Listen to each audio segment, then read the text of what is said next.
to Wilson Park as the Pittsburgh Mettle are here to wrap up the three-game series against your Vallejo Admirals.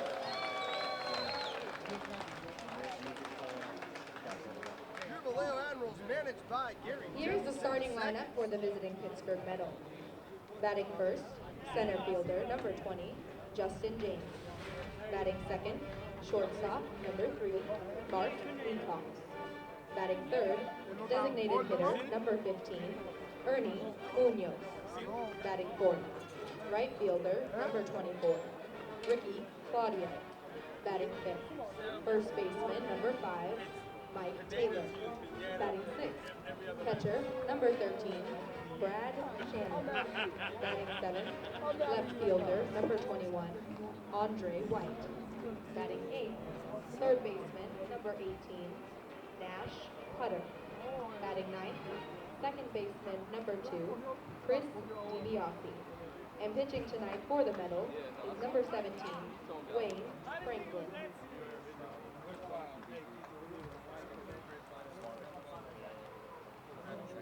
And now, the starting lineup for your Vallejo Admirals. Leading off for the Admirals is center fielder, number 15 from number 21 from Long Beach, California, Jordan Hinshaw. Batting second is second baseman, number 14 from Newport News, Virginia, PJ Phillips.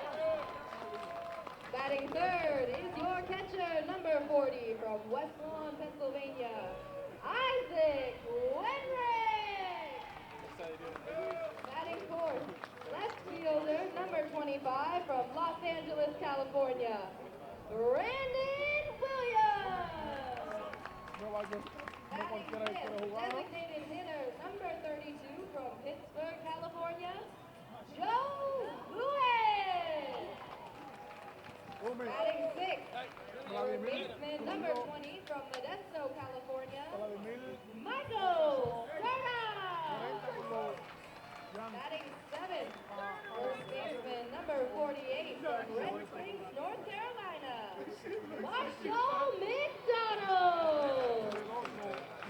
Batting eighth, right fielder, number 16 from Los Angeles, California, Trevor Nathanson. And batting ninth is shortstop, number 13 from Fairfield, California, Patrick Johnson. Pitching tonight for your Admirals is number 30 from La Vuelta, Puerto Rico, Javier Machuca.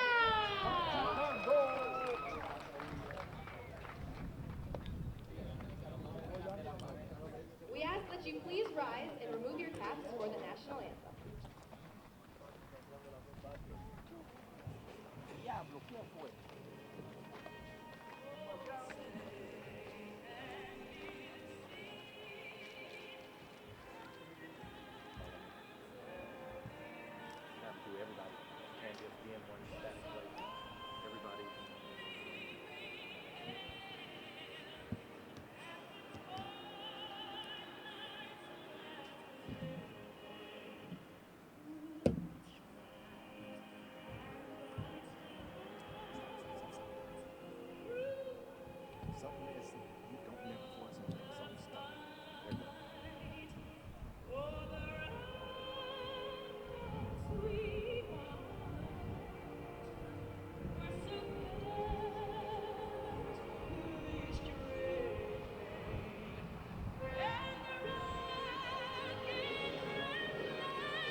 Let's play ball!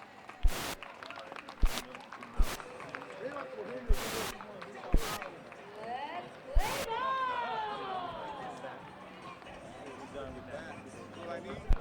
3 roses, bro. Red rosas.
Leading off the first for the Mettle, center fielder, number 20, Justin James. Look at you making a debut over here.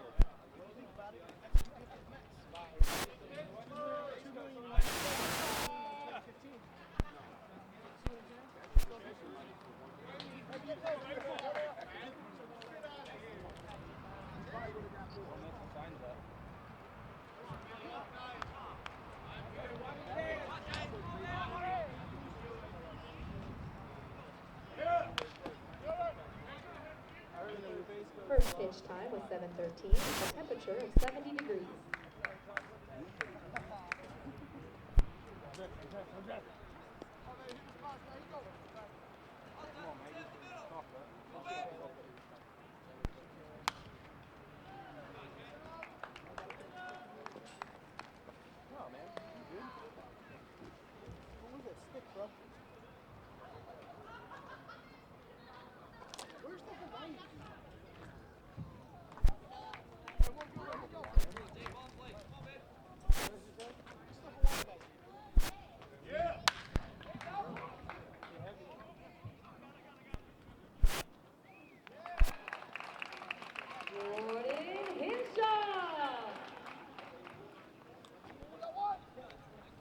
Coming up to bat, shortstop, number 3, Mark Beacock.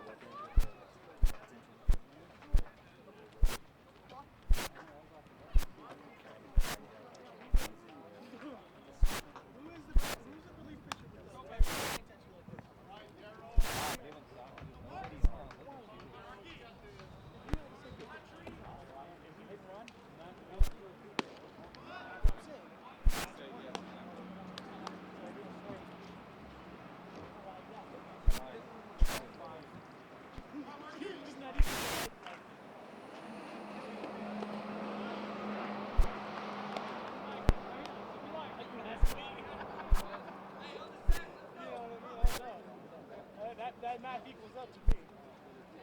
Filipino black guy.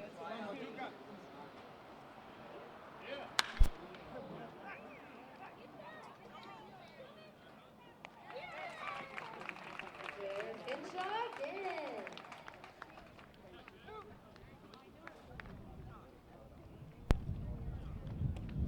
Now batting, designated hitter, number 15, Ernest Munoz.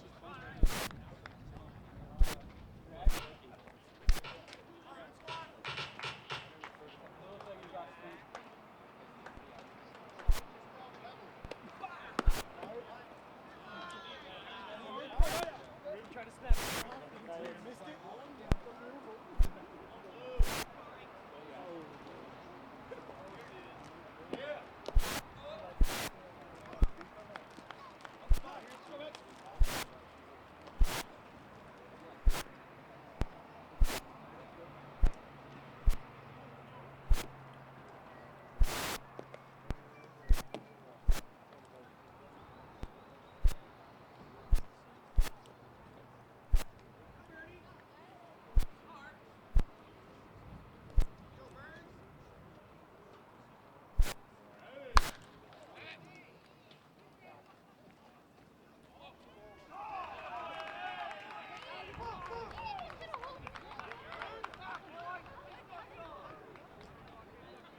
now batting right fielder, number 24, Ricky Claudio.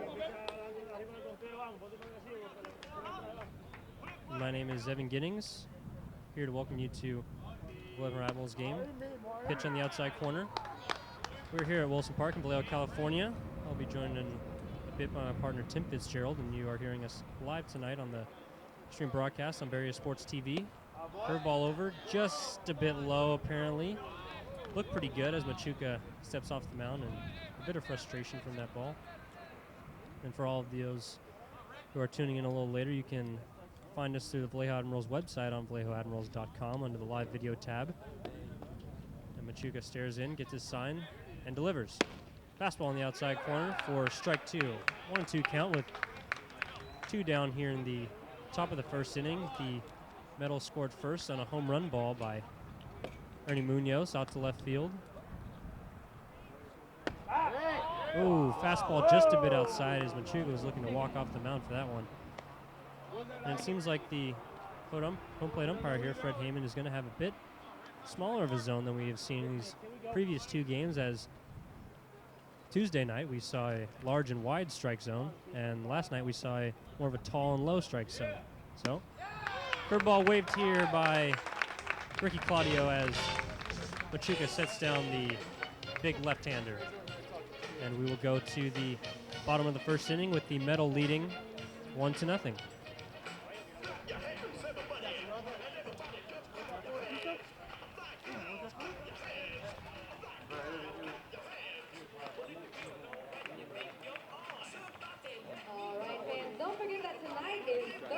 Thursday at Wilson Park, meaning all beer is $1 off tonight. Head on down to the Admirals Canteen to grab some beer or some good eats. And also, while we're talking about being thirsty, don't forget to stop by the Townhouse here on 401 Georgia Street in downtown Vallejo. The Townhouse with your ticket gets you a 2-for-1 drink special before and after home game. The Townhouse in Vallejo.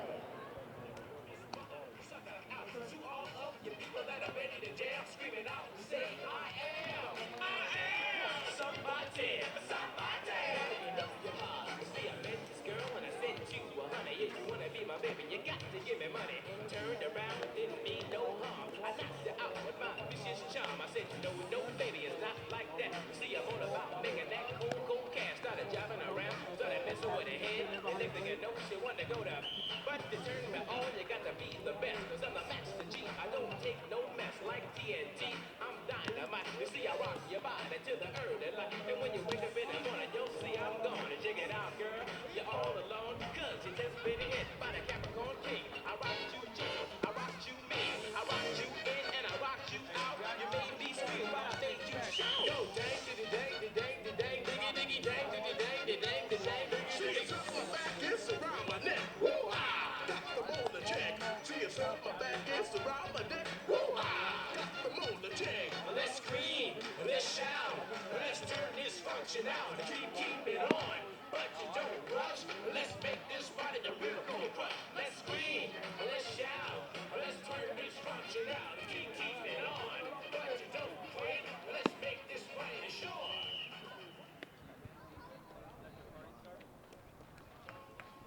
And we're back here on Various Sports TV, the live stream broadcast. My name is Evan Giddings. I'll be joined here in a bit by my partner Tim Fitzgerald. Here at Wilson Park in Vallejo, California, to see the Vallejo Admirals and the Pittsburgh Mettle. Bottom of the first inning, the Mettle scored on a 2-out home run by the designated hitter, Ernie Munoz. And on the mound today for the Mettle, Wayne Franklin, the 40-year-old left-hander, 36th round draft pick of the Los Angeles Dodgers. And he delivers his first pitch for a strike in the outside corner. Good spot by Franklin, who has spent 7 years in the major leagues. He's even completing a full season, one with the Milwaukee Brewers in 2003 and one with the San Francisco Giants in 2004. His second pitch just a bit up as the leadoff hitter for your Admirals, Jordan Hinshaw, takes a look at it. For the Admirals, we have Jordan Hinshaw leading it off, A.J. Phillips, Isaac Wenrick, Brandon Williams. Just a bit inside from the tall left-hander. In the 5th hole for the Admirals, Joe Lewis. Number 6, Michael Serta. Number 7, Marshall McDonald, followed by Trevor Nathanson and Patrick Johnson. And again, just a bit outside from the crafty left-hander. So far this season has been the best pitcher for the Pittsburgh Mettle with a 2.20 ERA and 32 2/3 inning pitched. And ground ball chopped to the third baseman. Hinshaw down the line, but is thrown out of first base for the first out of the game. So, Wayne Franklin with a nice start. Not exactly a hard thrower for the Mettle, but finds a way to get guys out. DJ Phillips. Only 21 strikeouts on the season for a 40-year-old, but 25 walks, and has done quite well for himself, keeping the ball low, mixing it up. He's got a two-seam, a cutter, curveball, and looks like a changeup. So he's got a full repertoire as the second baseman, P.J. Phillips, second-round draft pick by the Angels, steps in. And the first pitch to him is the ball up. So 1-0 here. The Mettle are coming in with their black and gray with the neon green around the lettering of the Pittsburgh sign on their chest. Fastball on the outside corner, 4 strike 1, 1-1 to Phillips. And the pitch, just a bit inside, and it looks like the home plate umpire here, Fred Heyman, is just not going to give that call to either of the pitchers, as we saw Machuca looking for a little bit of that in the top of the first inning. Wayne Franklin delivers. Lazy fly ball out to center field as Justin James gives chase. He's camped under it for out number 2. So right from the get-go here, we see that Franklin is not really playing around with these Admiral hitters. He's coming right at him. He shows them what he's got. Not a hard thrower, but he's got movement on his pitches, and he's going to make you try and get yourself out. He's done a good job so far, but he'll have a test right here as catcher Isaac Wenrick steps to the plate. Wenrick with really the only offensive highlight for the Admirals last night with a bomb to center field in the 7th inning for the Admirals' second and final run. First pitch to him is a strike on the outside corner.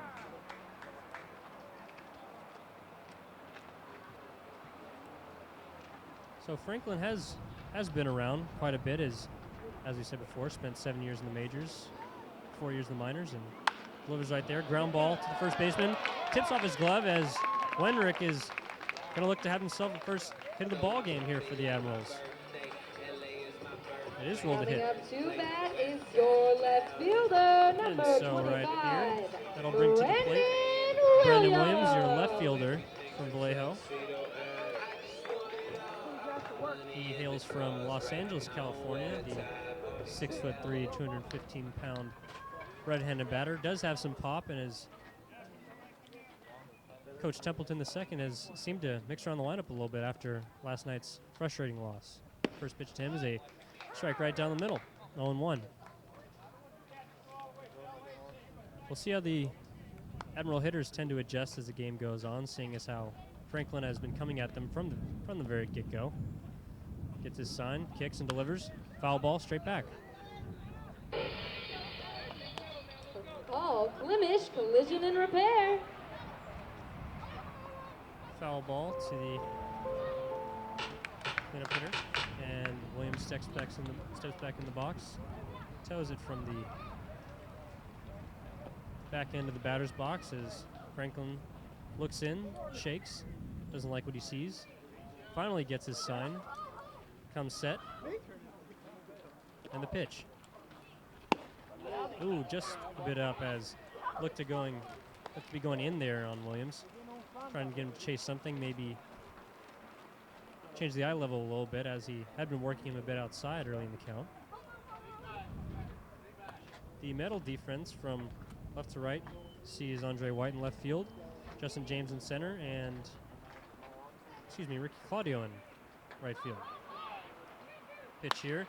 Flared over the second baseman for a base knock as Wenrick, the right fielder Claudio bobbles it. That'll send Wenrick to third, and Brandon Williams has his first hit of the game. Wenrick will advance to third on what seems to be an error, possibly. Yes. Number 35. E9 by the right fielder, Ricky Claudio. Lewis! And to finish the Metals defense from left to right on the infield, we have Nash Hutter at third base, Mark Leacox at shortstop, Chris DiBiase at second base, and Mike Taylor at first base, with the battery being Brad Shannon behind the plate and Wayne Franklin on the mound. So a bit of trouble here for Franklin in the first inning as the Admirals look to do a little something with 2 outs. This first pitch here to the 5th hitter in the lineup, Joe Lewis, the designated hitter, is ball 1, 1-0.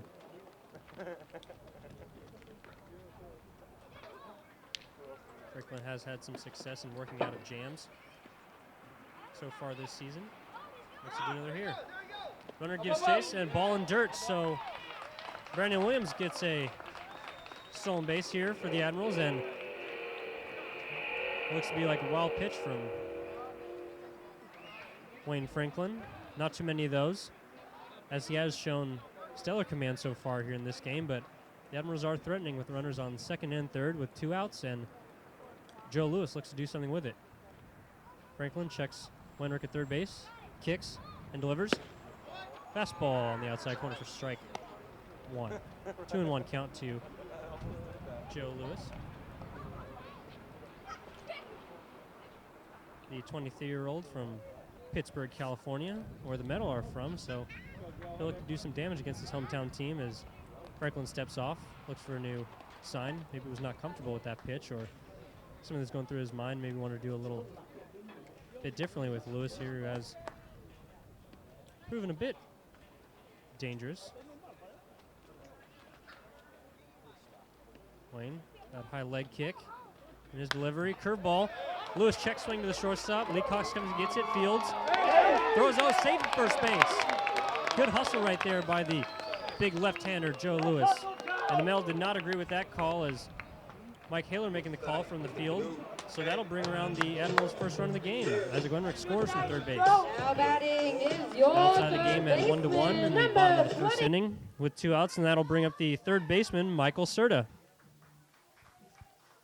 He always has a nice little pre-hitting routine, as he kneels down and looks to talk to his bat, probably get a little luck right there. Help him out, and the big 2-0 steps in, and we'll be looking to drive in another one here, another 2-out RBI for the Admirals. First pitch to him, outside corner for strike 1. Serta is hitting .294 on the year with 10 hits and 34 at-bats, 5 RBIs, kind of a latecomer to the Admirals, but has found a way to contribute. Pick off to first base, no tag. So Serta stretches himself out, gets right back in the box as Franklin stares in for the second pitch of the at-bat. Maybe concerned that Joe Lewis might be putting something on there over first base. Kicks.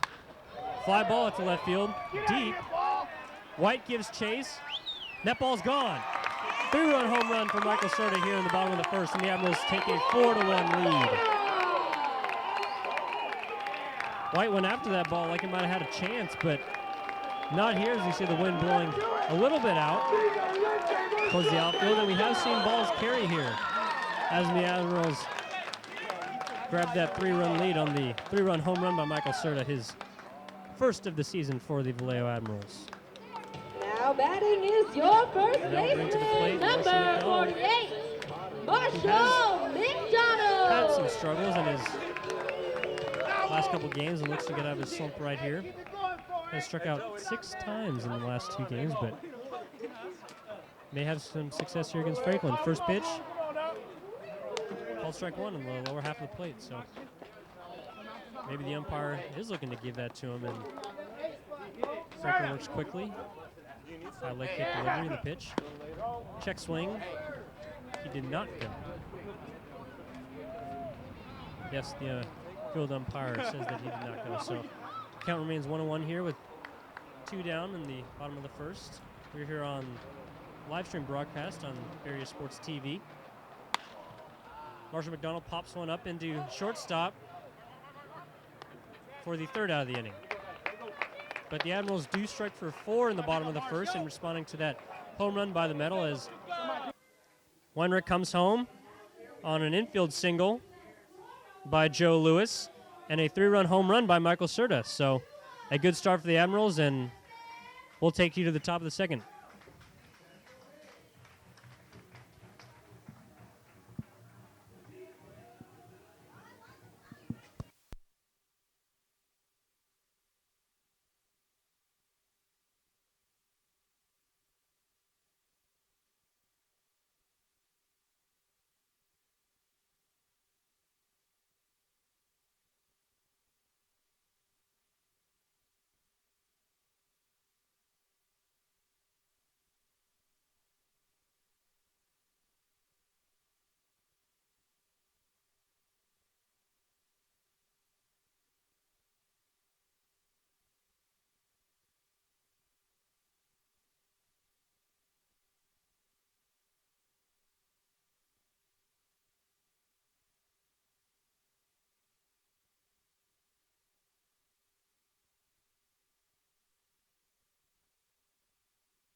So as we come back on the live stream broadcast on Barrier Sports TV, my name is Evan Ginnings, and for all those who wish to see us through their computers, you can go on the Vallejo Admirals website on vallejoadmirals.com under the live video tab.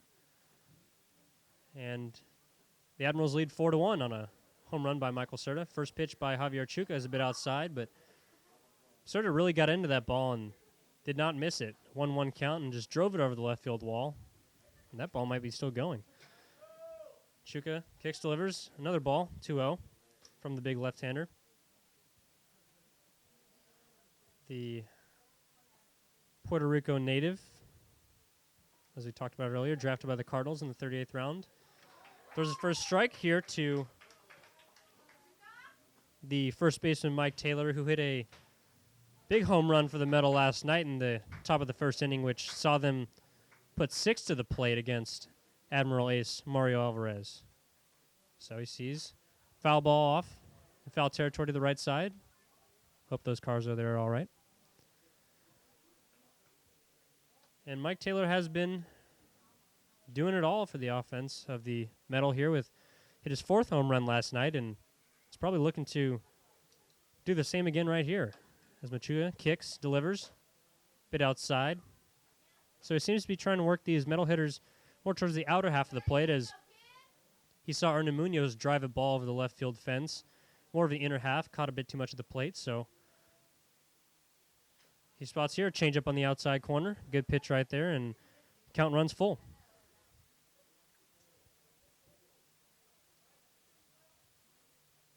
It's got to feel good there for the Admirals to not let the Mettle just get on the board with that 1 run and sort of take the advantage. They bounce right back and put up 4th in the bottom of the first inning. As Machuca stares in and gets his sign. And the pitch, curveball, down left field line. Sort of makes a diving play. Tries to throw from his knees, but not in time as Marshall McDonough keeps the ball in front. A good play there as Michael Taylor will get an infield single. The second hit of the day for the Pittsburgh Mettle. And that will bring to the plate the catcher Brad Shannon, who has really found a way to do a lot of damage to the Admirals here. He's hit a home run in the first game of the series out to the 370 sign in right center, and hit another home run last night over the 370 sign in left center. So it'll be a good test right here for Machuca to see what he can do as Shannon hit those home runs in both of his first at-bats of the game. First pitch, fastball outside. And despite missing a bit outside in these first couple innings, looks like he has some good run on that two-seam fastball. Sitting in the high, possibly low 90s for the big left-hander. Checks over to first base. And the pitch. Curveball just a bit outside.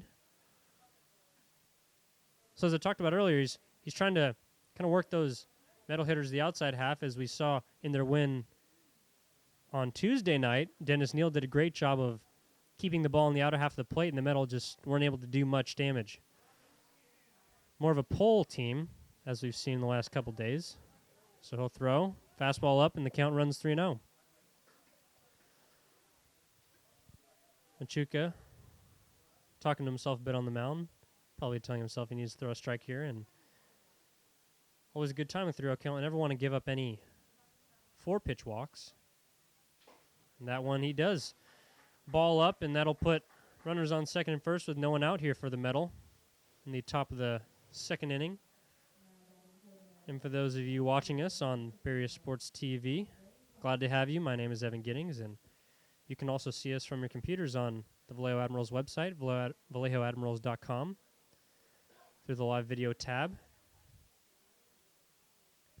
And that'll bring to the plate former Indians big leaguer Andre White. He always has that bit of swag at the plate with the neon gloves followed by the neon tape on his bat. First pitch, he drives down the left field line, but it will run foul. Brandon Williams gives chase, but is unable to get there as it bounces over the fence. So, good sign by there from Machuca, coming right at this hitter instead of trying to play around with him like he might have been doing these previous two hitters. Yet Andre White has proven he's a dangerous hitter with a couple of home runs, and he was certainly putting them out here in BP today. A bit of an open stance. Probably more of a pull hitter than anything else, but the Admirals will be looking to turn a ground ball double play here with none out. Fastball in the dirt. Count goes to 1-1.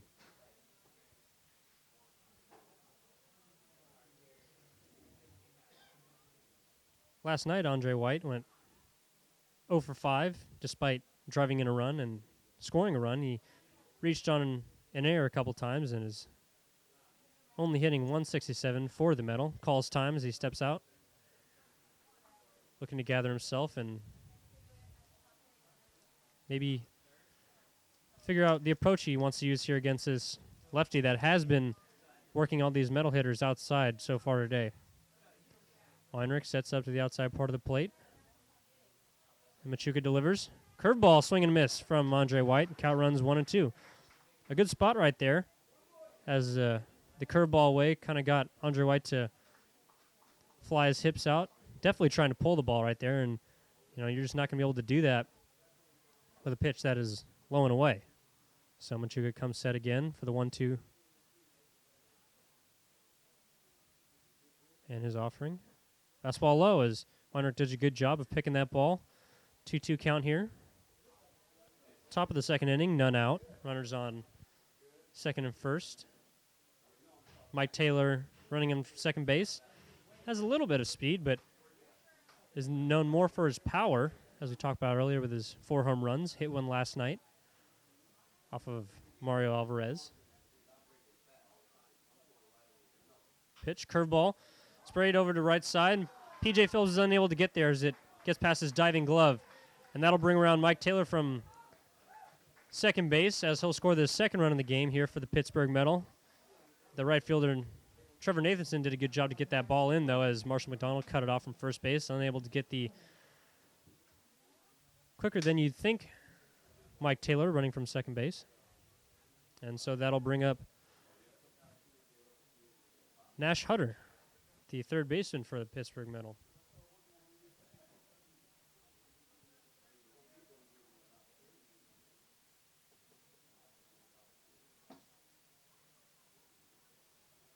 First pitch. Fouled straight back as Machuca places a nice little fastball in the outside corner. And Hutter's hitting 200 for the Mettle, struggling a bit at the plate, but does have a home run, as well as shown that he's struck out a couple times with 12 on the year, so Machuca will be looking for one here. Fastball outside. With no outs and a couple men on base, the strikeout is always a good weapon for any type of pitcher. Being able to stifle an offense and keep guys from advancing, keeping the ball out of play, not allowing runners to advance. Checks in, stares back at second base. The pitch hit sharply to center field. Hinshaw gives chase, and that ball is gone. Wow, the ball is really flying here for both teams today. Is that 3-run home run gives the Mettle the lead, 5-4. Another ball we've seen go out to right center, as we talked about earlier. Nick Hutter did have that home run potential, and he showed it right there. As looks like Machuca left a ball just a bit too high and not enough in the outside corner. Caught too much of the plate, and that ball is not coming back. So the head coach, Gary Templeton, II, is going to go out and talk to his pitcher, Machuca, see what's going on, see how he's feeling. So far this year has done pretty well in a couple games, but has also struggled. Has had 2 good starts where he's gone 7 innings each, only giving up 2 earned runs against the Mettle in his good start, getting his first one of the year in his second start just a few weeks ago against the Pacifics. He went 7 strong, allowing 3 hits and no earned runs. So although that is not the case right here, we'll see if he can settle back in and find his way. First pitch to Chris DiBiase is low and in as Chris gets out of the way, jumps out of the way of that. Looked like almost a slider or a breaking pitch down on his feet. Second pitch, fastball up. Chuka struggling a little bit here to find the strike zone. And, falling behind against hitters is not really going to help, especially when these hitters like the Mettle are able to put the ball in play and do damage. Curveball, strike on the outside corner. Good job right there of pitching backwards in the 2-0 count. Now the count goes to 2-1 as the 6'3" lefty delivers. Another curveball, out and up, 3-1 count. And you like to see him right here more so just try and go at these guys. Despite giving up that 3-run home run, you don't really want to put anyone on base. Fly ball out to right field. Gives chase and down to the wall. Nathanson couldn't get there as it knocks up against the wall, and that'll be a double for the second baseman in the 9 hole for the Mettle. Another pitch that just caught too much of the plate, and the Mettle did a good job of going with it. As DiBiase found himself in a hitter's count, 3-1, and did a good job of driving it off the right field wall. Nathanson did almost come up with that, but looks like he might have lost his footing at the very end and was unable to make the catch. Another example here of Machuca falling behind in the count and the Mettle making him pay for it. So his first pitch here to Justin James is a curveball in the inner half, but missed inside.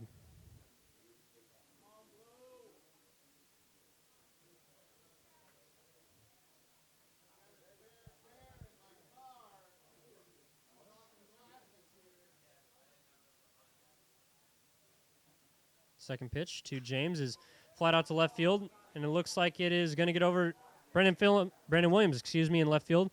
So that'll go up against the wall, and James will have himself a double. Back-to-back doubles here for the Pittsburgh Mettle, and the score goes to 6-4. As Machuca has had all kinds of trouble with this Mettle offense so far here in the game. That'll bring up the shortstop and second hitter, Mark Leacox, for his second bat of the day. Flight out to center field his last time up to Jordan Hinshaw. And Machuca will look to get the first out of the inning, as he has not found that so far. Shows bunt, but pitch down low. Troubling here for the 6'3" left-hander out of Puerto Rico. Just hasn't been able to really attack the strike zone early on. That's going to prove trouble for any pitcher if they're unable to command the strike zone, because the opposing team is just going to sit on their pitch. Second pitch of the at-bat. A bit low right here. Maybe just isn't feeling too comfortable today as the wind blows from left to right. Not too cold, but has shown the last 2 nights to pick up. Michael Serta will go over and talk to his pitcher, try and calm him down a little bit.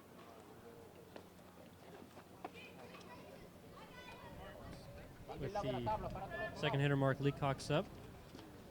Looks like the Admirals are shading him a bit to pull as he flied out to deep center field in his last time up. Machuca stares in and delivers. Fastball on the outside corner. So hopefully that little mound visit right there by Serta will get Machuca back on track.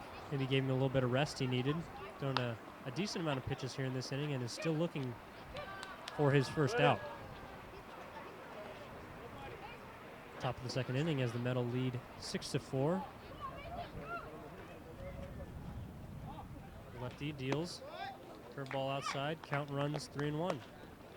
So my name is Evan Giddings, and we're here on live stream broadcast on Barrier Sports TV. And for anyone else wishing to join in from their computer, you can watch us at VallejoAdmirals.com on the Vallejo Admirals website under the live video tab. 3-1 count here to Leacox. The pitch. Change up. A good spot for that right there as Leacox swings through it for the second strike of the at-bat. And something you might see Machuca go to, as the Mettle hitters have shown that they've been able to drive the ball with authority, maybe pitching backwards here and trying to get them off their game a little bit. So, stares in, comes set. Kicks, the pitch. Another changeup, sprayed down the first base line, but foul. As Wenrick, with much enthusiasm, picks up the ball and lets it know that it is safe. Wenrick, an animated character on the Admirals team, one of many, and we love him for it.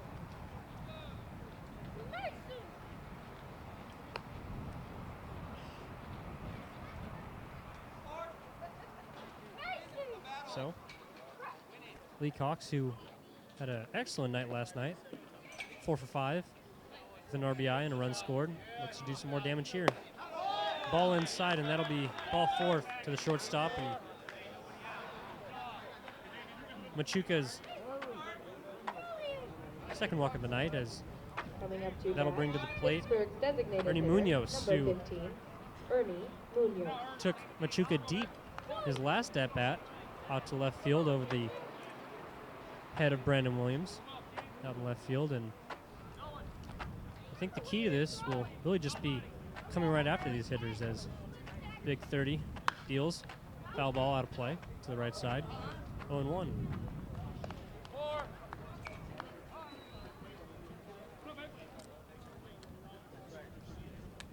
Munoz last night went 1 for 3, is hitting .320 for the Mettle. Their best average on the team so far, and he's done a good job. Sprays one to left field, and it looks like Williams is not going to be able to get there as it drops right in front of him. So that'll load the bases. There's a changeup right there. Again, may have caught too much of the plate here for Machuca, and the bases are loaded here for the Mettle in the top of the second inning, having already scored 5 runs with no outs here.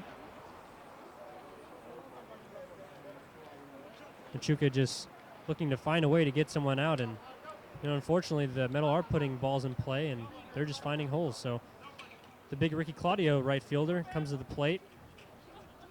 And this first pitch he sees, fastball a bit outside.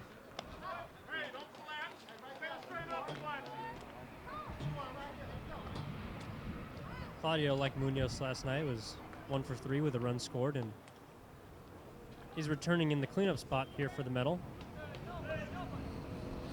Sees another pitch, just low, possibly a bit outside from Machuca, and the count runs 2-0. So unfortunately, Machuca hasn't been able to find that strike zone here with the bases loaded, and Claudio is going to be looking to do some damage here in a hitter's count. Pitch, curveball, sprayed into left field. Williams comes and gets it, throws into Serta.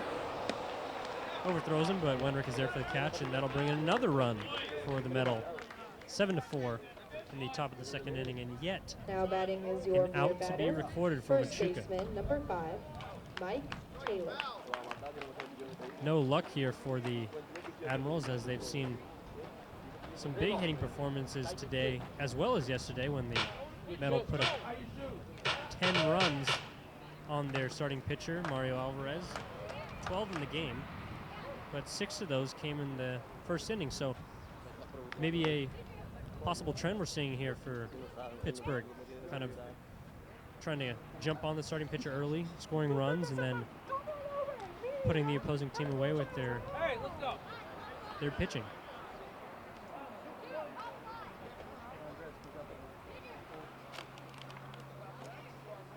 Last night we saw for the Mettle, Dylan Brammer making his first start, as he had to make an emergency start because Michelangelo Guzman came down with a illness, as Machuca throws a first pitch strike in the outside corner. Always good to see.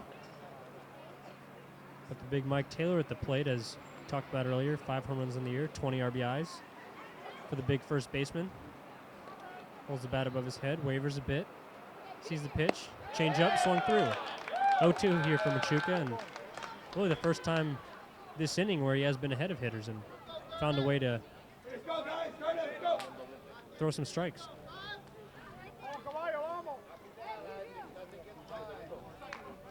Machuca stares in the 0-2 count, looking to put James away here. Fastball, just a bit outside.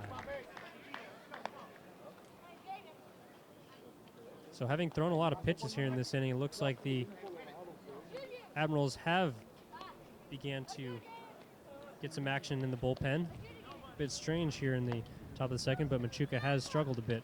Curveball, way outside.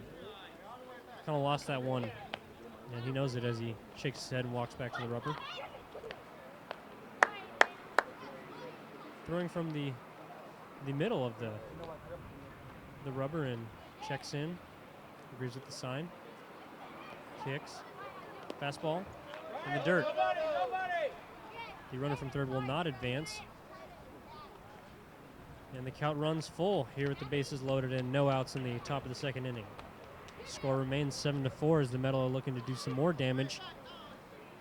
And the pitcher in the bullpen, 1 second while we get his name here, Brian Herrera, a 5'8", 180-pound lefty out of Austin, Texas, is getting loose.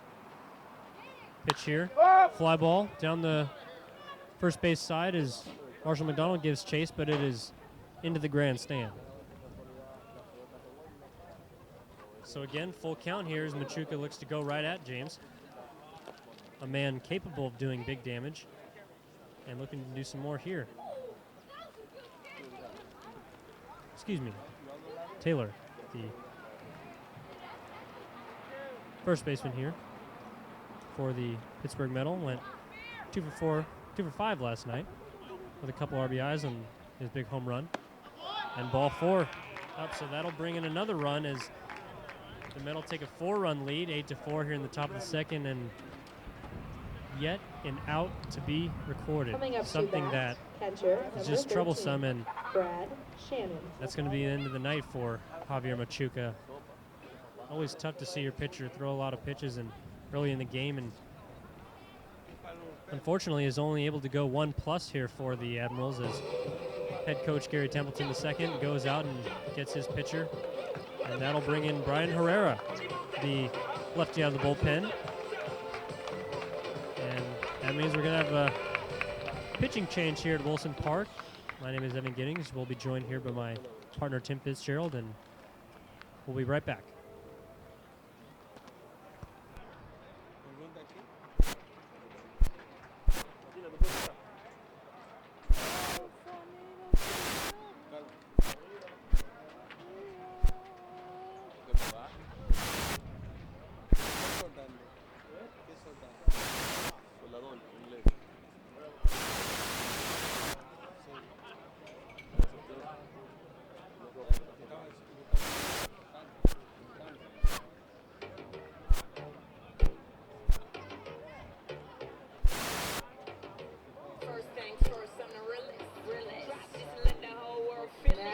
Pitching for your Admirals is number 11, Brian.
Hey, whichever way it takes you.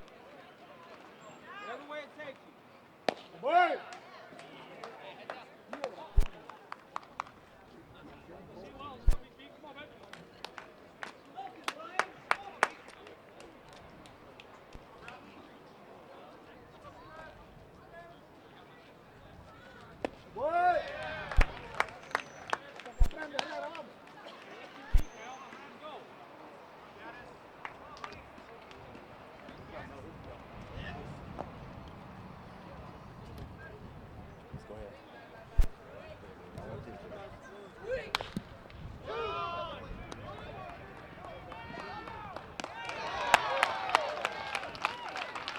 And there it is, your Powell Brothers double play of the game.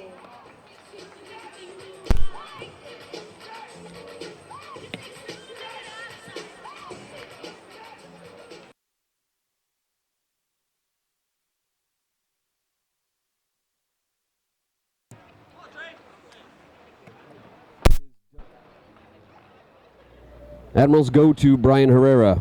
As Evan mentioned, Herrera recently moved to the bullpen out of the starting rotation. Devin Ramirez will take his place in it. 9-4 as a run scores on that ground out.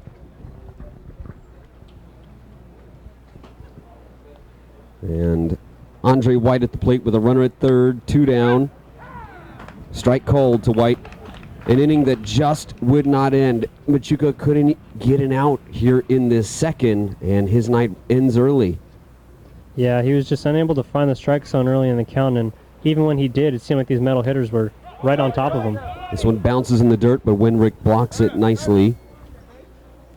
And sometimes when you're not able to throw strikes early in the count, you fall behind, get into those 2-0, 3-1 counts, and even when you make a good pitch on those, you know, hitters like the Mettle who have shown that they can put up runs and put the ball in play, they're just going to hit those balls hard, and unfortunately he wasn't able to find any breaks. So White at the plate facing Herrera. Here is a foul back over our heads. And difficult outing for Machuca. Difficult trip for me to get here, as it took me 3 hours plus to get out of San Francisco today. Yeah, good old 4th of July traffic. Ugh, definitely ran into it. Who regrets not taking the ferry boat? This guy. So 9-4 the Admirals trail here in the second. A 2-2 count. The pitch to White. Outside, and the count goes full with that runner in third. I almost forgot I had a good time at AT&T Park today, Evan. Yeah, well, I mean, sometimes your team's going to win on and off the field, and You're going to have to deal with some traffic as the balance of karma. This one inside, and a walk to Andre White. First and third, 2 down, Admirals trail. Yeah, exactly. It's 9-4. almost like you spent more time in traffic than They at were the the ballpark. exact same length. That was a crisp 3-hour, 5-minute game. I know, Giants fans, you're upset with today's score. I know, but this St. Louisan had to see his guys once in a year. And now I guess it's did the Giants sweep the Cardinals in St. Louis, or was that a 2 out of 3 as well? I think maybe yeah, so it's all even now, as the story usually goes with Cardinals-Giants. Nash Hutter to the plate. He looks at a strike, 0-1. Yeah, a couple of good teams, Giants and the Cardinals, and must have been good to see your hometown team, like you said, once every That's all year. I'll get. That's all I'll get this year. Pop up in the infield. Serta underneath it, and he makes the grab as he falls onto his backside to end this top of the second, mercifully so. And Evan, let's catch everybody up on what they've missed as far as our scoring summary today. Well, in the top of the first inning, the Pittsburgh Mettle scored off of Javier Machuca just 1 run, despite the 9-run score, off of a home run by Ernie Munoz out to left field. And the Admirals did a good job of coming back, bouncing right back, as Joe Lewis had an RBI infield single to score Isaac Wenrick, and that was followed up by a 3-run bomb by the third baseman Michael Serta to put it here at 4-1. Then in the top of the second inning, as we just finished up, the Pittsburgh Mettle managed to put 8 runs on the board against Javier Machuca, as those will all go against him. And the ball's been flying out of this ballpark too, hasn't it? Yeah, I mean, we've seen it the last couple of days with around 4 home runs being hit out of here, and even someone like Wayne Franklin, who doesn't give up a lot of long balls, he gave up one here to Michael Serta. And so early on, the wind's flying out, as we can see the American flag blowing a tad bit out, more towards right center, as it has been the last couple games, and especially during the day when the air isn't as thick as it is during the nighttime, those balls are going to keep carrying. It is a warmer one than most of us expected here this evening, and a beautiful night for baseball. Yeah, it's typically been around 60 degrees these last 2 days, so it's nice to see it warming up a little bit. Yeah, unexpectedly so. I came all ready for sweatshirt weather and the whole bit. We've got a clear, pretty sunny one. It's short sleeve, acceptable type of weather here today. And we will go now to the bottom of the second here in Vallejo.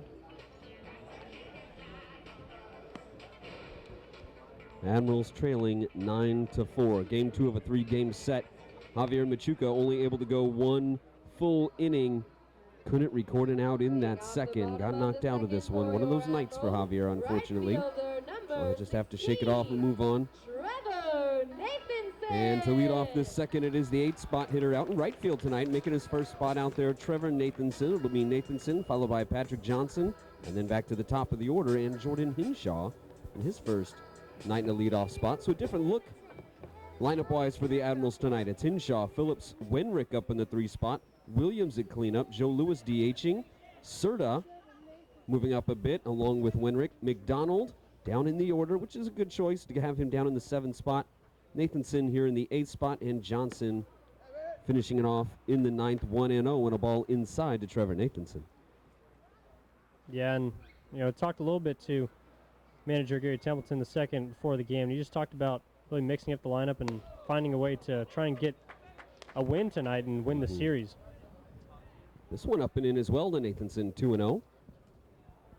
Admirals have slipped into second place by just a half a game to the Stompers. There's a pop-up in the infield. Back for it, the second baseman DiBiase, shallow center. He makes the grab. Yeah, and after a game like last night where really there wasn't too much good going on for the Admirals, you typically see guys being moved around the lineup, maybe in the outfield as well as the infield, kind of getting some new guys some at-bats and just seeing, what really they can make happen. Because yeah, absolutely. After you lose 12-2, it's kind of tough to come back with the same guys and have the same intensity as you had the day before. So some changes made in it to try to spark something, get something going lineup-wise. Admirals trailing 9-4, 1 out here in the second. Again, an early deficit. 2 nights in a row of this for the Admirals. This one out. Ooh, the strike called on the outside corner. 0-1. Wayne Franklin on the mound for the Pittsburgh Mettle. The owner, general manager, I think, too. President? Maybe not the GM. Yeah, he does it all. Tom McCary is officially the GM there. But there's a foul up the first baseline out of play. 0-2 quickly to Johnson. And not only the manager and owner of these Pittsburgh Mettle, but one of their top pitchers, still pitching at age 40 now? Yeah. 40 he's years of age. Getting up there. Had a big league career, affiliated ball career that lasted a while, has been in independent ball. And has starred there. This one low and in, 1-2, and as you mentioned earlier before we kicked up the audio feed side of it, a guy like Wayne Franklin, one of those soft tossers, got a little bit of a Bronson Arroyo thing going about him, mixing up deliveries and things like that. And a lot of different pitches. There's a liner into right center. That's going to get down for Patrick Johnson. Yeah, good sign right there from Patrick Johnson, picking up 2 hits in his Vallejo Admiral debut on Tuesday, but hitless last night in 4 at-bats. So a good job in the right center, just taking it the other way and going with what Franklin gave him right there. So we come back around to the top of the order, and Jordan Hinshaw leading off today. Hinshaw today 0 for 1. Chance for him to hit with somebody on as the lineup turns over. P.J. Phillips awaits on deck. Johnson at first. Franklin now working from the stretch. Kicks and delivers. A breaking ball low, 1-0 to Hinshaw. Yeah, and early in the game, it seems like Franklin has really gone to that off-speed stuff he has. Not necessarily throwing too many straight fastballs, but just everything, a lot of movement. That is his main weapon. This one outside to Hinshaw, 2-0. Admirals need base runners, got to work some counts. Yep, and got to find a way on any way you can. Obviously, a line drive base hit is the way you'd like to get it, but we'll take walks too. Pitch, this one in the dirt, and a 3-0 count here to Hinshaw.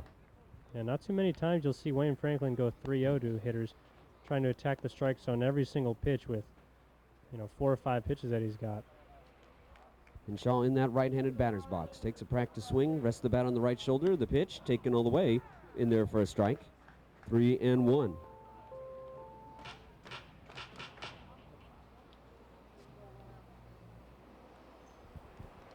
Johnson at first, 1 out. The 3-1 count coming to Hinshaw. The pitch outside, and it's a walk for Hinshaw. And now 2 on here for the Admirals with 1 out. Trailing 9-4, P.J. Phillips will come to the plate.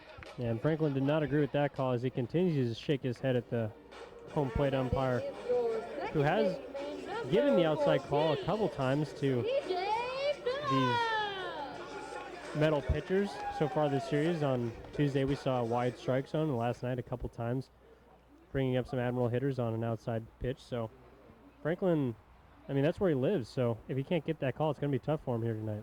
2 on, 1 out. P.J. Phillips at the plate. Fly ball foul territory off to the right side. P.J. has driven in runs for the Admirals. He's been good at that. He's got an opportunity for it here. Excuse me.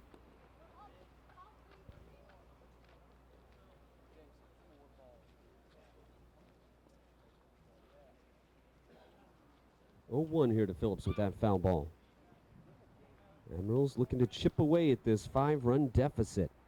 Still just the second, so a lot of time to do it. There's a chopper, too short. Lee Cox has it, tosses to second for the out there. That'll be the only one they'll get. 2 down now with the 6-4 put out. Yeah, good job by Jordan Hinshaw, though, breaking up that double play, going in hard to the bag in order to prevent DiBiase from catching the flip from Lee Cox and going over to first.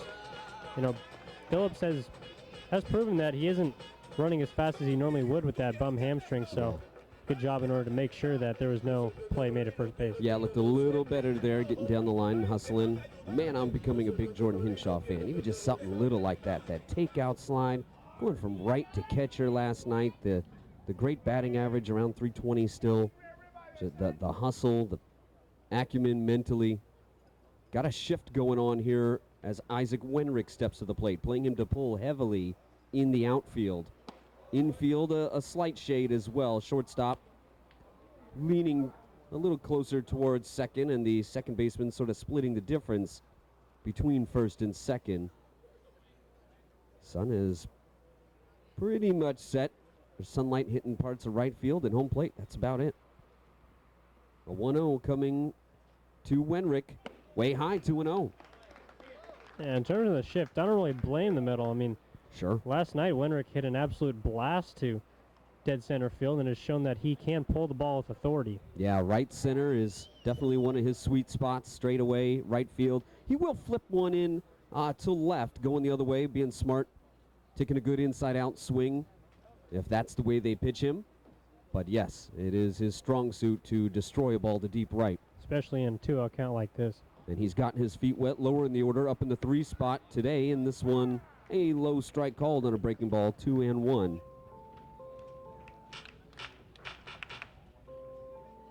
But a chance here for the Admirals to get back in this thing. Runners at the corners, 2 outs. They trail 9-4 here in the second. A 2-1 count coming to Isaac Wenrick. The pitch, chopped foul at the first base line, and it's 2-2. And he smiles as if to say he knew he just missed that one. An inside fastball, and you're not going to see him miss too many of those, especially almost getting tricked. It looked like he was looking for more of an outside pitch instead of looking for the one that he wants to hit. Yeah, absolutely. That one came in on his hands a little bit there. 2-2. 2 on, 2 outs here in the second. Wenrick at the plate, looking to drive in a run. Patrick Johnson at third, Phillips at first. This one a strike called right around the outside corner, we'll say.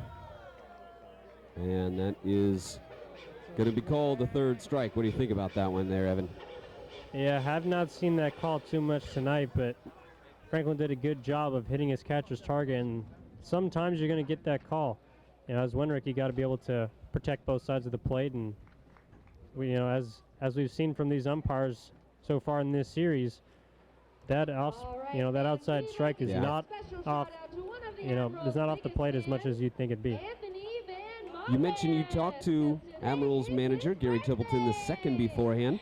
Let's listen into that interview from before during the pregame. Currently teaching in Poland, and we'd just like to say happy birthday from the Admirals. Hey, Admirals fans, here before the game with Coach Gary Thompson II. How you doing? A little tipping time. All right. And you know, despite the tough 12-2 loss last night to the Pittsburgh Mettle, what are a couple positives you saw from the team last night?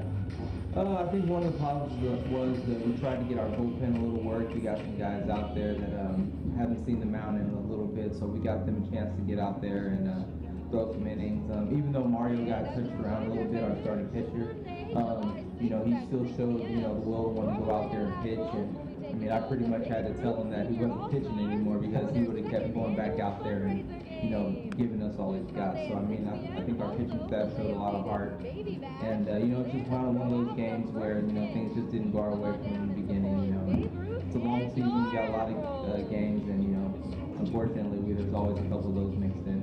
And in terms of late defensive adjustments, it seems like you had a little bit of changes going on with Jordan Hinshaw, the right fielder, moving behind the plate, and Isaac Wenrick going from catcher to right field. So talk a little bit about that and how you see that helping the team in the future. Well, that move was made more for Jordan Hinshaw. He's a guy that has caught in college more than he's played outfield, and he shows some interest in wanting to be able to catch some more. So that was a good opportunity for us to get him a chance to get some game time behind the plate, just to see how he handles himself, how he handles himself with the pitchers. And I think he did a pretty good job. All right. Talking with Gary Templeton. The second was Evan earlier today. We'll finish that interview as we go to the middle of this third inning we're about to start. Here's Chris DiBiase at the plate. He looks at a ball outside from Brian Herrera, entering his second inning of work. Working out of the bullpen now. His second relief appearance of the season. Here's a liner into right center. This is going to drop for a single to start this third off the bat of DiBiase. Yeah, again, showing right from the get-go that these Mettle hitters are not playing around. They're going to go and try and swing early in the count. And, you know, unfortunately, it did hit off the end of the bat. So for Herrera, just not able to put the ball where he wanted it, and DiBiase took advantage. You know, it's funny, when this Pittsburgh Mettle bunch were technically the East Bay Lumberjacks last year, the ownership group, the majority of the players, they had a series like this, a string of games like this, where they just turned it on. And Justin James comes to the plate here, looks at a pitch up and away, 1-0 to him. And it was after the Admirals had knocked them around a while. One of the other teams, I think the Pacifics, had knocked them around, and then they beat up the Pacifics, then they beat the Admirals, Had, I think, another decent run against the Pacific, so they've had these bursts, and then they came back down. Runner goes, swing and a miss, throw to second, got him. Excellent pick right there by the shortstop, Patrick Johnson. A good throw by Lenrick, but a short hop in the dirt, and it's kind of tough sometimes with that runner bearing down on you to be able to stay focused and catch that ball and still apply the tag. So that Pittsburgh offense has a runner erased there. As DiBiase is caught stealing. Good job by both ends on that play. It's 1-1 here to Justin James. After that swing and a miss, the pitch fouled back out of play, 1-2. And Pittsburgh does have a powerful offense. It's the defense and some up and down pitching that's held them back. And, I guess I worried a little bit last year, the Admirals, when they had this bad run against Pittsburgh, against the Lumberjacks at the time. They had taken them lightly. That was real. That happened. And they didn't think, it's just these Lumberjacks. It's not going to matter. And they caught him swinging a miss here. And Justin James goes down swinging. And which brings you to the point of an any night. As you said last night, at any night, somebody can be beaten. And if an offense like Pittsburgh's gets going, well, then they're going to make it tough on you. Yeah, Pittsburgh has shown that they do have a lot of talent on this team, both offensively and defensively. In that first game when Dennis Neal was really carving up there, he just was able to stifle them. But in these next two games, including tonight, they've really busted out and shown, probably their true potential in terms of what they can do with the bat and in the field. Strike called to shortstop Mark Leacox. 2 outs, nobody on here in the third. Admirals trail 9-4. Brian Herrera in relief. Check swing did not go, up and in there, 1-1. So Herrera in his first relief appearance since the 15th of June against the Stoppers. Gave up 2 runs there on what would have been his throw day, so he came in a tough situation with the Admirals down 10-2 on Father's Day. Here's one outside, 2-1. And his last start, 4 innings, well, 5 actually. It still needs to be changed in point streak. We're working on that, by the way. So, as unfortunately, Devin Ramirez has taken the worst end of that. He's credited with one of Herrera's innings. There's a foul, 2-2. Not our guy, not the scorekeeper that has any things to correct there. No, of course not. We would never expect that. We got the best here up in the booth. So, really 5 innings in that game for Herrera, and more than the 3 earned allowed. Walked 3, struck out 1, at least is what is recorded here. And, 2-2, a bit high, 3-2. Pittsburgh scorekeepers does a good job too. Lonnie Jackson, you learn some things of that software. It's beyond just keeping some score. This point streak software, it'll do some things to you. Full count, 2 out, nobody on. The pitch, line in the left field, in comes Williams. He will slide in and make the grab, spinning after he has it on his knees. And that is your 3rd out here in this top of the 3rd. So we will wrap up Evan's interview with Gary Templeton II as we head to the bottom half of the 3rd here at Wilson Park. Admirals trailing 9-4. Out there, so we're pumping and working on trying to get him some more time back there as the season progresses. And Weinrich, that was just fun for him in the outfield. We had to put somebody out there, so it was easier switch to just flip-flop those guys. Yeah, good stuff. So going to this final game in the 3-game series against the Mettle, you guys have only lost 3 games so far in 3 series to them. So what do you think the team needs to do specifically today in order to come out on top and win the series? I think we need to, try and assert our dominance again. That always helps. Just come out, score early, put the pressure on them, don't let them hang around, and if we're able to get a solid pitching performance to where, we're challenging these guys and making them get themselves out, I think we'll be right back in the driver's seat where we'll go ahead and take this series. All right, thank you very much. All right. See you in a bit. Evan Giddings talking with Gary Templeton II before the game. We will go to this bottom of the 3rd here at Wilson Park. The Admirals are trailing 9-4. They need to get something going here this inning. Stranded a pair in the last. Just got to chip away at it. They had the big bottom of the 1st. They blew up. They had a run there. Serta, a 3-run bomb out to left. Pushing left center. That thing was out there. It was kind of a no-doubter. Off the bat of Michael Serta, who has also worked his way up in the lineup as Wenrick has. So some changes made to get different results, and get some people out of their funk and take advantage of some people on fire. With Gary Templeton, the seconds lineup today, it'll be Brandon Williams, Joe Lewis, and Michael Serta here in this bottom of the third. Williams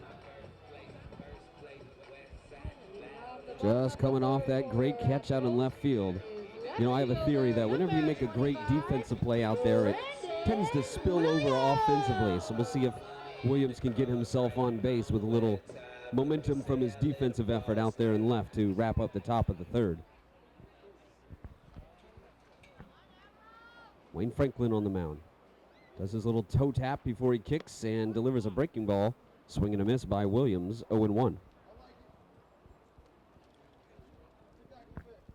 Wayne Franklin on the season, 32 2/3 coming into today, and a 2.2 ERA. This one inside to Brandon, 1-1. And Brennan has been held hitless in his last 3 games here, all against the Mettle, so we'll be looking to break out of that Pittsburgh slump, what it seems like it feels like. So we'll see what we can do here. There's a fly ball in the infield. Nash Hutter underneath it. He makes the grab. Williams hit well in Pittsburgh, struggling in this series back home against the Mettle. And here's Joe Lewis, who had a hit earlier today in the DH spot, in that 5 spot, the lefty Lewis. Yeah, had an infield single, almost like a check swing down the third baseline for the big lefty. More of a swinging bunt, and the third baseman was unable to handle it. So he got himself an infield single and showed some good hustle getting down the line. Admirals trail 9-4 here in the third. Tim Fitzgerald, Evan Giddings with you. 1 out, nobody on. And a called strike from Franklin on the outside corner to Lewis.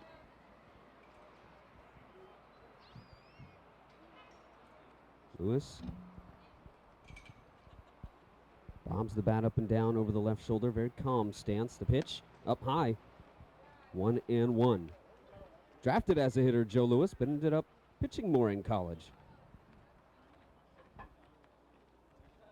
Hitting .269, 26 at bats. The pitch. This one low, 2-1. Yeah, when two-way players are very valuable for any type of squad, knowing that you can rely on a guy to go out there and get some base hits for your offense or come out of the pen and give you quality innings. Especially on a 22-man roster like this one. Almost gives you a couple of extra guys. Here's one high, 3-1, when people like he and Carlos Martinez can pitch as well as play the field. One a little bit more the other. I'd say Lewis may be more of a pitcher. Martinez more of a hitter. They can each do both. Swing and a miss there, and the count goes full with 1 out. Yeah, definitely. I mean, we've seen Martinez play more middle infield for the Admirals here, and has shown that he's done quite well at the bat, having an average above 300, and Lewis more so coming out of the pen. This one outside, though, and Lewis works himself a 1-out walk. Martinez, speaking of which, still listed as day-to-day. It's very possible we see him over the weekend back in action. And here comes Michael Serta to the plate with a runner on and a chance to get something going for the Admirals. Get this rally moving. Had that 3-run bomb back in the first. Put the Admirals up 4-1 at the time, 4-2, 4-1. Yeah, it was a go-ahead 3-run home run to take them up 4-1, and I think it'll be interesting to see here how Franklin goes at Serta, considering he took him deep last time up. The pitch. Liner into left center. In comes Justin James. This will drop for a base hit. Boy, Serta's got Franklin's number. Yeah, definitely. I mean, Franklin tried to work him outside there, but Serta did a good job of going and getting that ball and lofting it right over the shortstop into shallow left center field, for a base knock. Serta looking very comfortable at the plate. Very locked in on the ball. Marshall McDonald to the plate, looking to get comfortable. McDonald steps into that right-handed batter's box with 2 on. 1 out. Shout out to his mom, Jane, hanging in there, listening in, while dealing with the hurricane. A hurricane hitting home in Red Springs, North Carolina. The pitch to McDonald, swing and a miss on the heater there. 0-1. Sorry, Jane, it took us a while to get going. I was stuck. But we're with you now. Hope you're tuning in. 9-4, the Admirals trail in the third. 1 out, runners at first and second. McDonald at the plate with an 0-1 count. Franklin kicks and delivers up high, 1-1.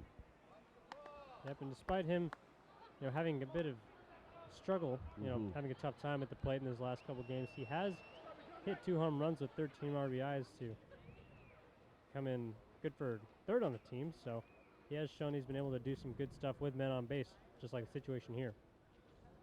The pitch up high, 2-1.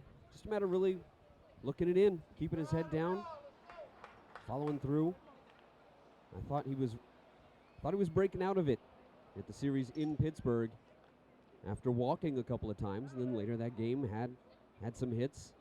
Hit in the next game, the sac fly just 2 nights ago. Yeah, I mean, he had a base hit in each of the 3 games against the Mettle at their field. Maybe it's just something about this ballpark. You never know. 2-1 to McDonald. The pitch. Strike called on the outside corner, 2-2. I'll go ahead and agree with that call that time. You? Well, okay. It remains to be seen, but the umpire has shown that he does like that outside corner. Indeed. And also, it is interesting to see just how, kind of like the umpire last night, he's setting up on the inside half, yet still giving the outside corner to the pitchers. Swing and a miss, struck McDonald out, unfortunately, there. So 2 down with 2 on. Here in the third, Admirals trailing 9-4. Trevor Nathanson will come to the plate. So the Admirals, a team that's a little dinged up and having some starting pitchers going through a rough patch. This is the rubber match, though, here against these Pittsburgh Mettle. And because of the veteran presence of these Mettle, because of their determination to break out of this slump and get out of the Admirals having their number, at some point, they were going to win a series against the Admirals. Not saying it, not going to phone it in yet here in the third. Admirals have a lot of time to make up this 5-run deficit as Nathanson looks at one high, 1-0. Yeah, I mean, all these guys are professionals and have the talent to do the things that they have been doing, which is putting up runs and finding a way to get the Admirals out. So, both teams have guys that are able to perform and do their jobs. So, like you were saying, it was only a matter of time until the Mettle really busted out and won a couple games here against the Admirals. This one low and in to Nathanson, 2-0. It's just kind of the law of averages. You're not going to win every series against a team all year. It's rare. I mean, it'll happen, but in just a 4-team league and a still expanding Pacific Association, it'll eventually come around. Mettle looking for their opportunity here. Admirals trail 9-4 in the third. Runners at first and second, 2 out, a 2-0 count to Nathanson, who's playing right field tonight. There's a fly ball. Right center, Justin James to his right will make the grab well into right center as Nathanson flies out there. So as we go to the fourth here at Wilson Park, let's take a listen as Evan Giddings got to have one other first experience today, his first Tito time. We'll take a listen to that. Hey, Admirals fans, here a couple minutes before game time, and you know what that means. It's Tito time. Coach Tito Fuentes here. How you doing? Good. Good. So, first and foremost, what do you think the team needs to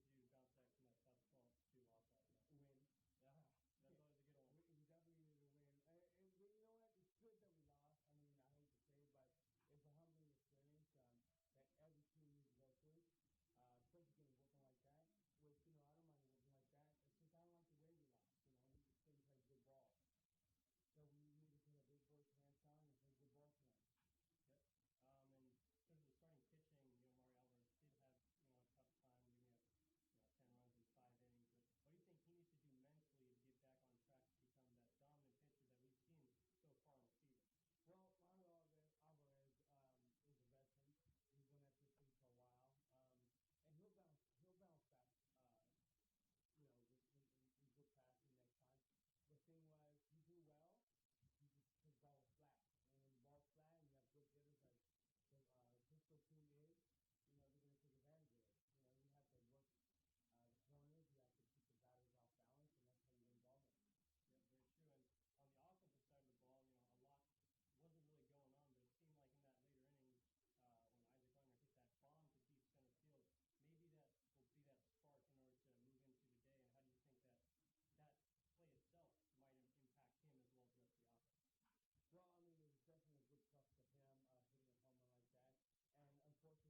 First pitch. Admirals will take that quick out. Yeah, always good to see, especially from Brian Herrera, pounding that strike zone. Coming right at these metal hitters and not really doing too much besides finding that strike zone, and good job of him getting the rollover to second baseman, PJ Phillips. So Ricky Claudio will step to the plate. And he looks at a strike. So Brian Herrera coming out here throwing strikes. Yep, he's doing a good job so far. The 5'8", 180-pounder from Austin, Texas. There's a liner into left field, center field, past a diving Jordan Hinshaw. Claudio is into second, and they will go ahead and wave him into third. The cutoff comes into Johnson. His throw to third. To sort of just a bit late. Not bad. Not a bad recovery out there by the outfield. Hinshaw laid out to his right into right center. Dove out onto his stomach. And couldn't quite come up with that one. And it went all the way to the wall. Brandon Williams went over, scooped it up, threw into Johnson, who got one into Serta, but it was just a little too late. And that's going to be a leadoff triple, or a one-out triple, pardon me, for Ricky Claudio. Yeah, do-or-die play there for Hinshaw, and he gave it everything he had, but it was just a couple inches on the outside of his glove, and unfortunately it was going to go down as a triple once it got past him. Mike Taylor to the plate. He looks at a ball outside. Taylor, the beer batter, half-price beer here at Wilson Park. If he were to go down swinging, tied for the team lead in strikeouts on the Mettle. Looks one in the dirt here, 2-0. And I know that Brian Herrera would love a strikeout here with a runner at third and nobody out. Yeah, there's no doubt in my mind that when 2 strikes comes up on the board, these fans will start to get up and cheering a little more louder than they have been earlier in the game. 2-0, way high 3-0. Kind of the opposite of the K you need right here. Going 3-0. The 3-0 to Taylor is popped up. Center field. Hinshaw has it. He'll try to get his momentum behind him for the throw home. The runner comes in. The throw is up the third base line. Winrick got it, tried to make a diving tag, couldn't quite do it. It's a sac fly for Taylor, and it's 10-4. Yeah, good job by Hinshaw catching it as he came through the ball in order to get his momentum going towards the plate. Just a bit up the third baseline, and Winrick made a good effort to dive back and try and get the not exactly fast Ricky Claudio running from the third base. So hustling though. Yeah, it was a good job by him to get down the line, and he ran towards the inside part of the bag. So unfortunately, the catcher Winrick was not able to dive and make that play. Brad Shannon will come to the plate. He grounded out to a 6-4-3 double play in the second. Patrick Johnson starting it with the Powell Brothers double play feed of the game. There's one, a swing and a miss. 1-1 there for Shannon. I want to thank the Napa Solano Central Labor Council. Their support of Admirals baseball, one vision, one voice, working people standing together. There's one in the dirt. 1-1 here to Brad Shannon. 2 down, nobody on. Admirals trail 10-4 in the fourth. Pitch, swing and a miss, 1-2. They have been good there. A good spot there by Herrera, kind of mixing it up, more pounding these right-handed batters away and going in with that spot and just kind of twisting up the big Brad Shannon. There's a fly ball, right field, foul territory. Borgan, or McDonald chasing rather, and it will drop. Nobody really had a play on that one. So 1-2, the count remains to Brad Shannon, who has been dangerous in this series for the Mettle. Yeah, 2 home runs in 2 games so far, and has really found a way to use both sides of the field, with one of his home runs going out to right center and the other one going out to left center. Yeah, over the 370 sign in right center. The one of the few blemishes Dennis Neal had in his complete game victory on Tuesday, and a 3-run bomb last night by Shannon. Here's a swing and a miss, struck him out. As we go to the 5th, bottom of the 4th rather, here at Wilson Park. The Admirals trail 10-4. I want to thank the front room right downtown Vallejo, right next to the Ferry building, where I should have gone today instead of dealing with traffic out of SF.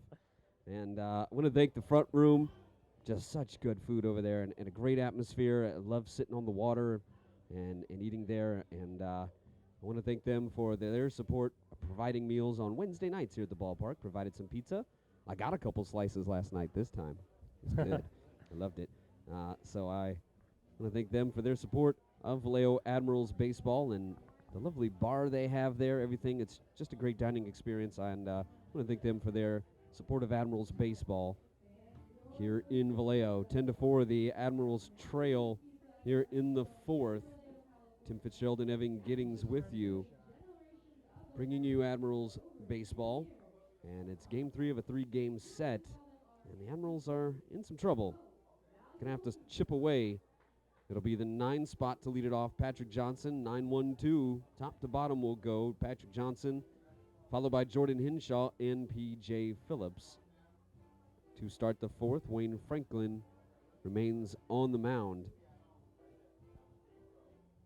So changes for the Admirals in today's lineup and in the roster this week. Kennedy Agramonte released yesterday, and catcher Andrew Rubalcava brought back, who promptly got a single on the first pitch he saw in 2014. So the return of the Admirals catching tandem from 2013 back again in 14 as our PA announcer Kit Baumgartner and Tito Fuentes Jr. try to get the crowd pumped up to spark a little rally here in this fourth as the Admirals trail 10-4. Yeah, well, hopefully the Admirals have learned from yesterday's game that chipping away is really the only way to go, like you talked about, getting one run here, a couple runs there, because despite falling behind early in the game by a big amount, you can find that if you tend to put a couple runs up on the board, put some pressure on the starting pitcher, it can work in your favor, and hopefully we'll be able to come back today, unlike the way they were unable to do yesterday. And Tito, that's one of his bugaboos. Not chipping away, taking a team approach through the lineup. Everybody trying to hit a bomb instead of stringing hits together, maybe giving oneself up, trying to go the other way, just doing the smart thing, basically. He's looking for some smart baseball. And with a young roster, they're not quite there yet on some of those things. Yep, that is true. And we've learned that mental mistakes will kill you more so than the physical ones. I mean, a team can live with errors made in the field, but if you compound those physical errors with more mental mistakes made, you're probably not going to win a lot of those ball games. And that's part of this level, a launching pad for rookies, small college rookies, or guys with something to work on that scouts want them to work on, that they want to see them improve upon. As Patrick Johnson comes to the plate, he singled in his appearance in the second inning, his first time up. And he looks at a strike there as he showed a bunt, pulled it back 0-1 to Johnson. Yeah, it's also good to see him finally hitting from the right side as we see this, this switch hitting shortstop, being able to barrel something up in that first at-bat of his and sending it in right center. Browns win here. Foul just up the third base line, 0-2. It's a fair ball by much there. No, especially with that third base coming in, trying to take away the bunt. Yeah. Maybe in an easier place to hit the ball than most of the times, because the third baseman has played farther back and trying to prevent that double down the third baseline.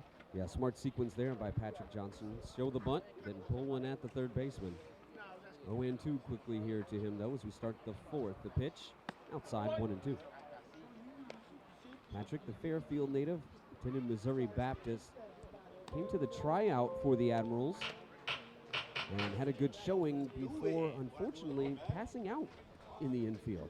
He hadn't eaten that day, hadn't drank enough fluids that day. He was scuffling, trying to get somebody to fill in his shift where he works.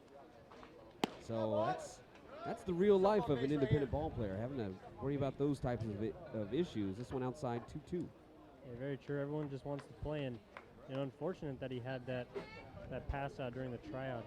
But we're glad to have him right now. The 2-2, tap foul. Count remains 2-2. So had a good showing that tryout, enough to warrant the invite to spring training, and did well there. Just didn't hit quite well enough to wrap up a final roster spot, but with some injuries and changes in the middle infield, we welcome Patrick back. 2-2 here to him. Wayne Franklin remains on the mound, kicks and delivers. Breaking ball, called a strike, looked low. Johnson will step away as he goes down looking for out number 1 here in the 4th. Admirals trail 10-4 with nobody on.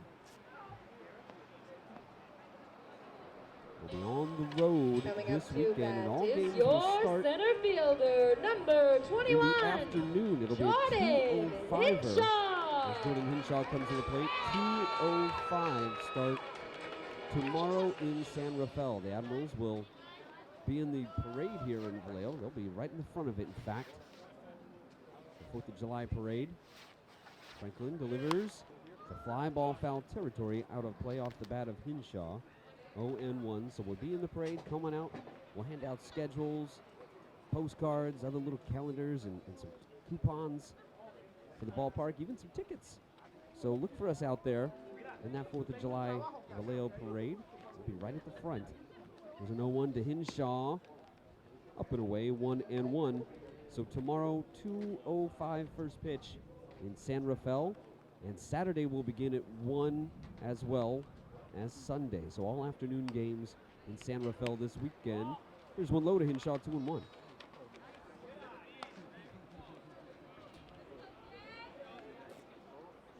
Hinshaw walked back in the 2nd. Was out on a force out on a fielder's choice. Great slide though, a takeout slide to prevent a double play. Here's a foul out of play. 2-2 to Hinshaw. And much like the leadoff man that he replaced tonight, Tillman Pugh, he does what the team needs him to do, which is get on base, play good defense, and pretty much give all he's got out there in order to help the team win. Tillman Pugh, a well-deserved night off. Just his 2nd of the year, and one where he came in near the end of the game. A little earlier than they wanted, in fact. Here's one outside, 3-2. Yeah, he's leading the team right now with 26 games played, and has pretty much been doing it all, hitting .345 with a couple of home runs, 12 RBIs, and doing what he does best, which is get on base, and by far leading the team with 21 walks. Yeah, 491 on base. Full count, 1 out. The pitch to Hinshaw. Driven past the third baseman for a single. Big turn from Hinshaw. He'll stay put at first, though. So 1 out single has a runner on for P.J. Phillips, who comes to the plate. Now looks like he's the guy sporting a small batting helmet today. It was Marshall McDonald the other night wearing a very small batting helmet because Phillips had the one that fits him. So these are must be the 2 largest head sizes on the Vallejo Admirals. These 2 are gonna have to work out a helmet rotation of some sort. Yeah, well, hopefully their brain power will translate into a little strength coming through the ball here. P.J. Phillips to the plate. Admirals trail 10-4 in the 4th. Hinshaw at first with 1 out. Wayne Franklin comes set, kicks and delivers. A breaker, called a strike. Phillips doesn't agree, 0-1.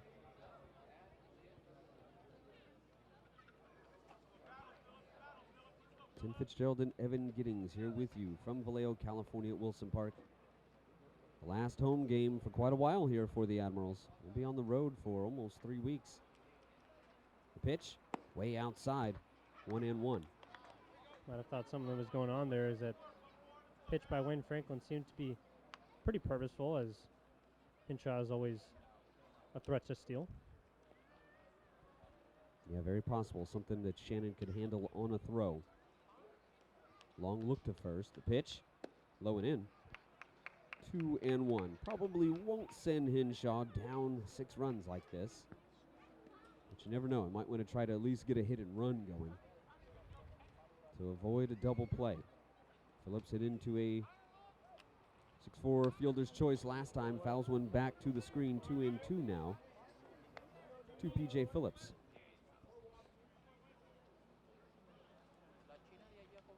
Phillips on the year, hitting .291, .339 on base. Slugging just .345. It's been a lot of base hits, some doubles mixed in. Still looking for that first long ball. Franklin from the stretch. Comes set, looks at Hinshaw.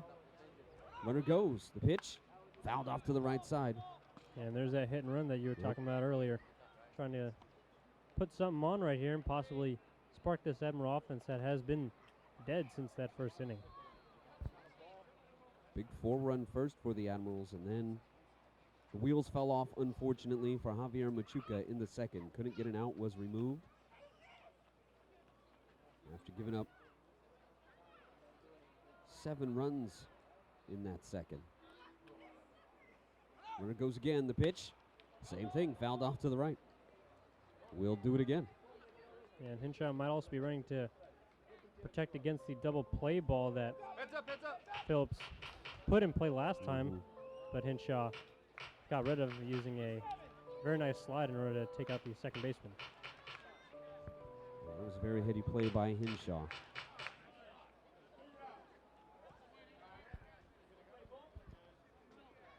Two and two here to Phillips. Hinshaw at first. 1 out. Admirals trail 10-4 in the fourth. Franklin comes set, kicks in, delivers, swinging a foul. Phillips just got a piece of a breaking ball there that goes back to the backstop. A good job right there fighting off the pitch that he did not want to hit, and instead going to look for possibly a harder pitch from Franklin, who, as we talked about earlier, does not throw with much velocity, but will put enough on it so that you can do something with it. Yeah, crazy. He's just a high 70s guy, but then counters that off with stuff in the low 60s to really keep guys off balance. Yeah, that'll do it. Such a crafty, just one of those guys. You look up crafty lefty. He's going to have a picture up there, perhaps, at least in this league and independent ball. Phillips steps back in. 2-2 the count remains. Hinshaw at first. He goes again. The pitch fouled back to the screen. And Hinshaw getting his conditioning in right now. Yeah, a couple sprints back and forth between second and first base.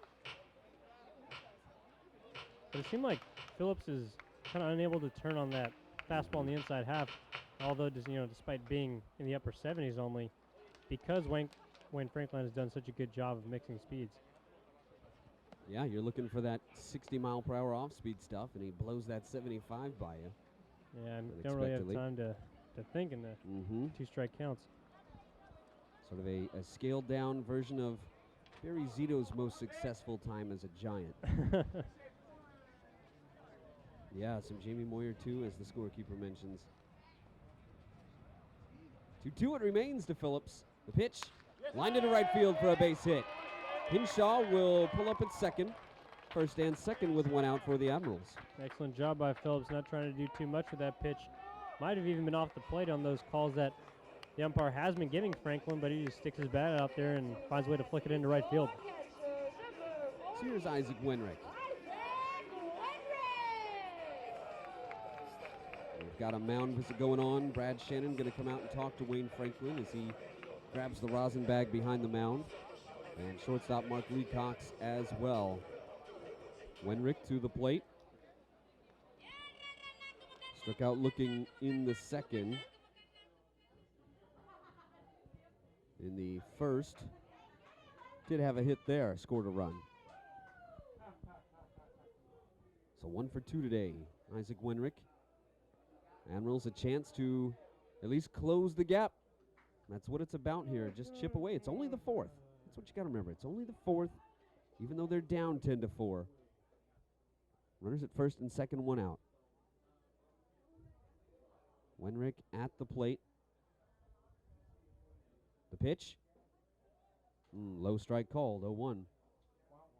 Yeah, and spots right here really where you want to capitalize, especially with it only being the fourth inning and runners on base, with one of which in scoring position. So Wenrick is probably going to try and choke up a little bit, try and get a base hit instead of going for that long ball that Tito was talking about in the pregame. Especially since they're pretty much giving him center field.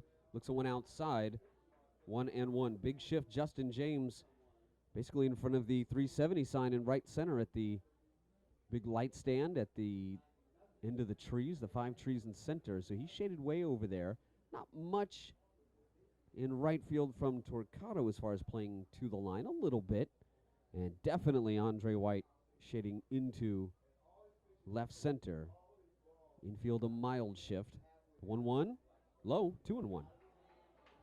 And Franklin chirping a little bit at the umpire because he wanted that call. I did not want that call. That should have been a ball all the way. Yeah, I thought that was low as well as outside. Indeed. 2-1 here to Wenrick. 2 on, 1 out. Admirals down 10-4. Just need to start chipping away. Wenrick, a good opportunity. Pitch up high, 3-1. He put a charge into a ball last night to straightaway center to the right of the flagpole in center at Wilson Park. And they're giving him that lane right now. If he did that again, doesn't have to leave the park to produce some runs this time. Yeah.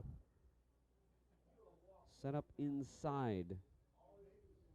Now outside. This one up and in, and it's a walk for Wenrick.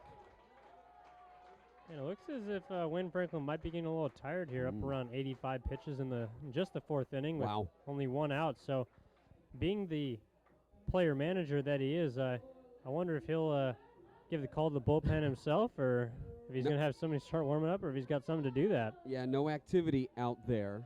I think this is maybe when they'll rely on people like some of his assistants, although his assistants are out there tonight. Nash Hutter, Brad Shannon's behind the plate. I think he has others designated as assistants as Brandon Williams comes to the plate with the bases loaded and just 1 out. Big opportunity for the Admirals. The pitch, check swing did not go, but a strike called. 0-1 to Williams, who popped out to third in the third and had a single and scored in the first. So 1 for 2. The 0-1. This one in the dirt, 1-1.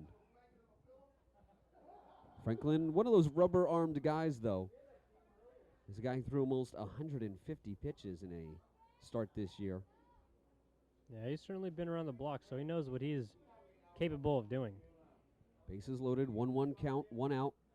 The pitch, jammed him, lifts it too short, and Lee Cox is going to make the grab.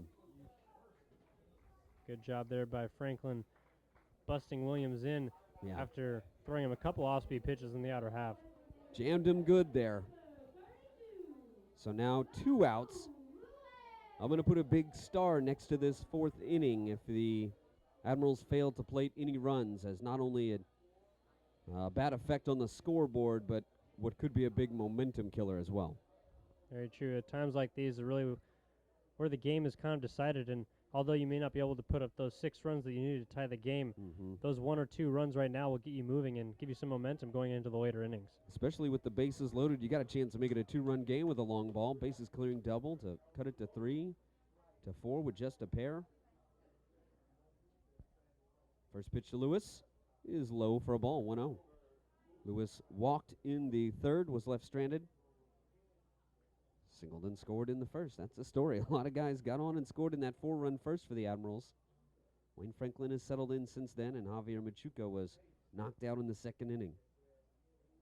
Swing and a miss from Lewis on a big breaker there, 1-1. Yeah, big cut right there from Joe Lewis. Stupid 60-mile-an-hour junk. We'll see what Wayne Franklin pulls out of his junk drawer here. Looks at Hinshaw at third. The pitch outside. 2-1. Franklin back in the windup now with the bases loaded. Admirals trail 10-4 here in the fourth.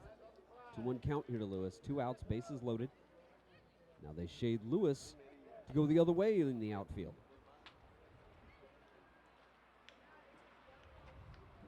Up to third, Franklin sidesteps, toe taps, kicks and delivers. Swing and a miss. 2-2 to Lewis. Yeah, and that outfield shift you see a little bit over towards left center sometimes comes with 2 strikes, which there are now, but they made that shift earlier in the count, so maybe that's a sign that Wayne Franklin is going to try and go to the outer half against Joe Lewis. Something they expect from it. Hinshaw takes a big old lead at third, trying to distract Franklin. The 2-2 way outside, and the count goes full. So we get to see my favorite play in baseball again. A couple of them this week. Bases loaded, 2 down, and a full count. Yeah, it's always a big spot as the runners will be in motion, and ball in the gap right here definitely is going to score a 3. So a big chance right here for the Admirals, an opportunity that sometimes they're not able to miss, considering going to the later innings and not being able to do too much. Yeah, Wenrick not slow for a catcher, but being able to get him going is good. The 3-2 outside bounces. Hinshaw's going to score. And the bases remain loaded, so 10-5 now the Admirals trail. Jordan Hinshaw. Go down as an RBI for Lewis as Hinshaw crosses the plate. It looked like Franklin had something to say to the home plate umpire. Fred Heyman behind the plate didn't agree with a couple of the calls in the at-bat. Earlier in the count, yeah. Couldn't disagree on that bouncer in the dirt by any means. Here's Definitely Serta to the plate, 2 outs, bases loaded. Michael Serta is on one right now. He's 2 for 2. Had a 3-run blast in the first, singled in the third. On a hot streak and looking to keep it going. Yeah, not the guy Franklin wants up in this situation right now. Franklin from the line, kicks in, delivers. Breaking ball, called a strike. He's getting that call tonight. Yeah, definitely. He's had pretty good command of that breaking pitch and has been able to throw it really whenever he wants. 0-1 here to Serta. Phillips a big lead from third. Wenrick at second. Lewis at first. The 0-1. Low and outside. 1-1 now to Serta with the bases loaded and 2 down. Just got to keep the line moving, really. Yep, just got to get everything going. Big spot for the offense, and if you can get, the Tires running on this one, you could really run away with it and do what the Mettle did, which is put up a lot of runs in one inning. This one, a strike called. Serta can't believe it. Neither can I. Yeah, that might have been more peer pressure than anything from the pitcher, Wayne Franklin, who has been around the block and, obviously feels like he knows the strike zone better than the umpire does. Serta dropped the bat into one hand, shrugged his shoulders, looked back at the ump. Like you said, you got to be kidding me, or something along those lines. So a 1-2 count, Serta will call time. Try to erase the frustration of that awful strike call there. And get refocused back on this 1-2 pitch coming from Franklin with 2 outs and the bases loaded, and the Admirals trailing 10-5 in the 4th. We'll step out one more time as he looks up to manager Gary Templeton II, who says a couple of words to him. Big opportunity for the Admirals. Serta at least get back into the count would be good. He's down in at 1-2 here. Franklin from that third base side of the rubber. Looks in, has the glove over his mouth in his windup. Looks at third. Side steps. Kicks in, delivers. Serta, a little nubber towards short. In comes Leacox. He bobbles it, and a run scores. Yeah, another tough play as Leacox hasn't eaten up by a couple ground balls here in this series against the Admirals. I believe his third error now in the series, and it's another ball that was kind of a do-or-die play, but will go down as an error as the ball came and just ate him up. So not an RBI there for Serta, not a hit, but because of such a slow roller, a tough play for the shortstop Leacox. He bobbles it as he tried to charge in. This pass Franklin to his right, and Serta reaches, a run scores in the form of P.J. Phillips. It's now 10-6 that the Admirals trail, and the tying run comes to the plate in the form of Marshall McDonald all of a sudden. Yeah, and a guy who can definitely put the ball out of the yard. The pitch. Ooh, fouled back to the screen. Just missed that one. 0-1 to Marshall. Struck out swinging in the third. And a guy right now is probably in his head more than anything else. And, you'd just like to see him hit the ball hard and put something in play in order to maybe play a couple against the tough Wayne Franklin up here. The 0-1 up high, 1-1. Earlier I said his mom, Jane, listening in. I mentioned Marshall from Red Springs, North Carolina, but that's not where she is now. She's a little in a different part of North Carolina, dealing with the hurricane right now. Wish them the best. Bases loaded, 2 outs, 1-1 count to McDonald. The pitch, fly ball, center field. Justin James is underneath this, and he will make the grab to end the inning. So the Admirals unfortunately leave them loaded, but do plate a pair as we go to the 5th inning now. Here at Wilson Park, the Admirals trail just 10-6 rather. So made a little noise, climbed their way back in it a bit. And we will make our way to the 5th. Unfortunately, the Admirals leave them loaded, but do get a pair. I want to thank sponsors like Mestico Realty for all their support of Admirals baseball. Verna Mestico, available at 707-552-5660. Admirals in their beautiful home white uniforms and that are kept clean by Benicia Cleaners at 707-745-1353. I want to thank them for all they do to keep those home whites, the road grays, and of course the new alternate gold jerseys looking good. And of course, Powell Brothers Feed and Pet Supply for all their support. They have a coupon in the Play Ball program. Got to look for that one. It's in there, folks. I highly recommend cutting that thing out, taking it down to Powell Brothers. And of course, the Vallejo Fire Department and Police Department for their support, and the Vallejo Museum. If you haven't been there, guys, the Vallejo Museum, there is so much to see, so much to learn about the history of Vallejo, its nautical history. And Brian Herrera remains on the mound for the Admirals. As we go to this 5th inning, he'll face Andre White, Nash Hutter, and Chris DiBiase, the 7, 8, and 9 spots of the Pittsburgh Mettle order, who lead this thing 10-6 as we start the 5th.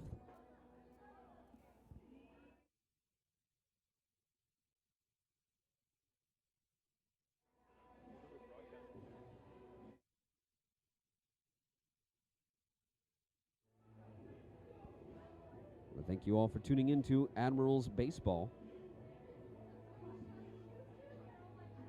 Tim Fitzgerald and Evan Giddings here with you as we start the 5th. Evan will have the play-by-play for you.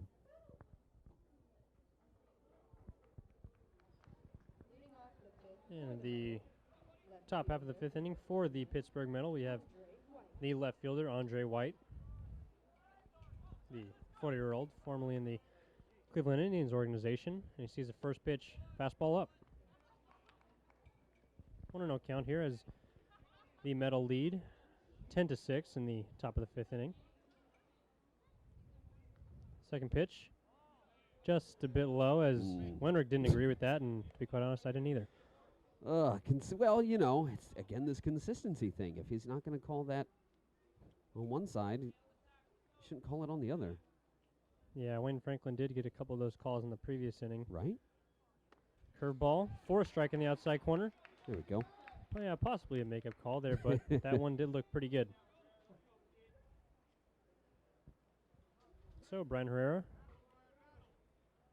kicks, delivers, curveball on the inner half, but for a strike, and Andre White is going to let the umpire have it on that one because he did not agree with it as he takes 5 or 6 paces behind the box.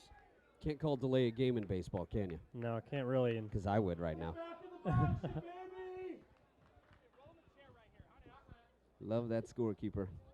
Yeah, he's a good one. Call the ambulance! And Herrera kicks. Fastball. Chopped to the first baseman, Marshall McDonald, as Herrera races over the first base. And he beats him for out number 1. By a step. Nice play. That one was deep into the hole at first. McDonald went and got it. Great play.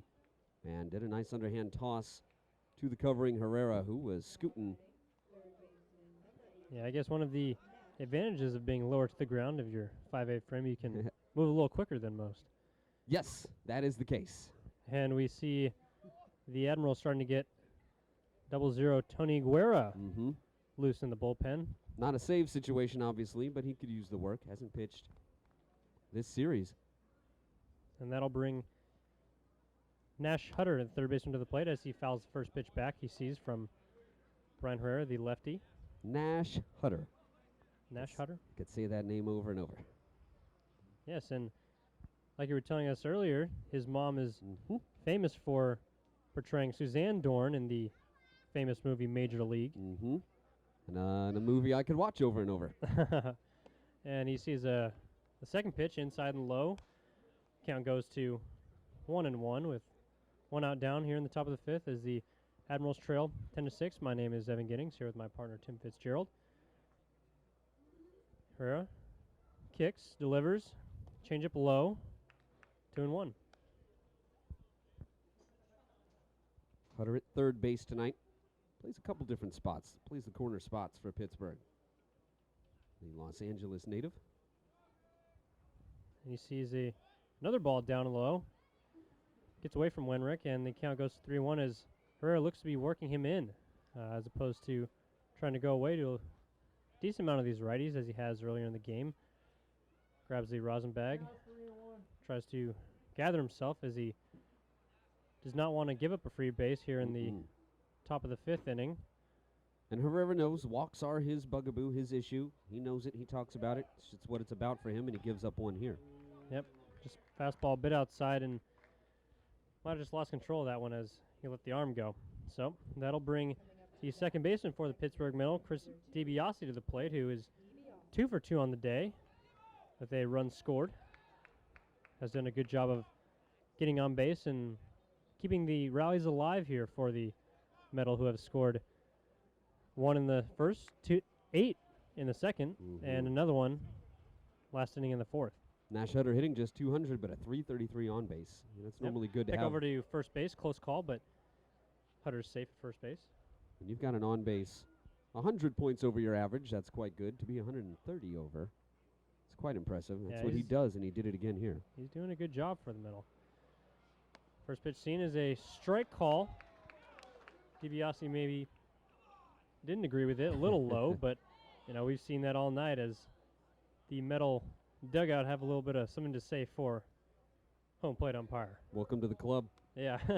Swung through on a changeup. Strike 2 to Chris DiBiase, and looks to be a little flushes up there as doesn't really know what Herrera's throwing to him. I like Herrera's pace right now. Somebody who's worked slowly before, much quicker tonight. Yep, he's just getting the ball and going. And the pitch, just a bit outside. What looked like should have been strike 3, and Herrera definitely wanted that pitch. Wenrick froze it, and he's probably saying a couple words to our home plate umpire as he comes back, looking at the ground. Nonetheless, could tell.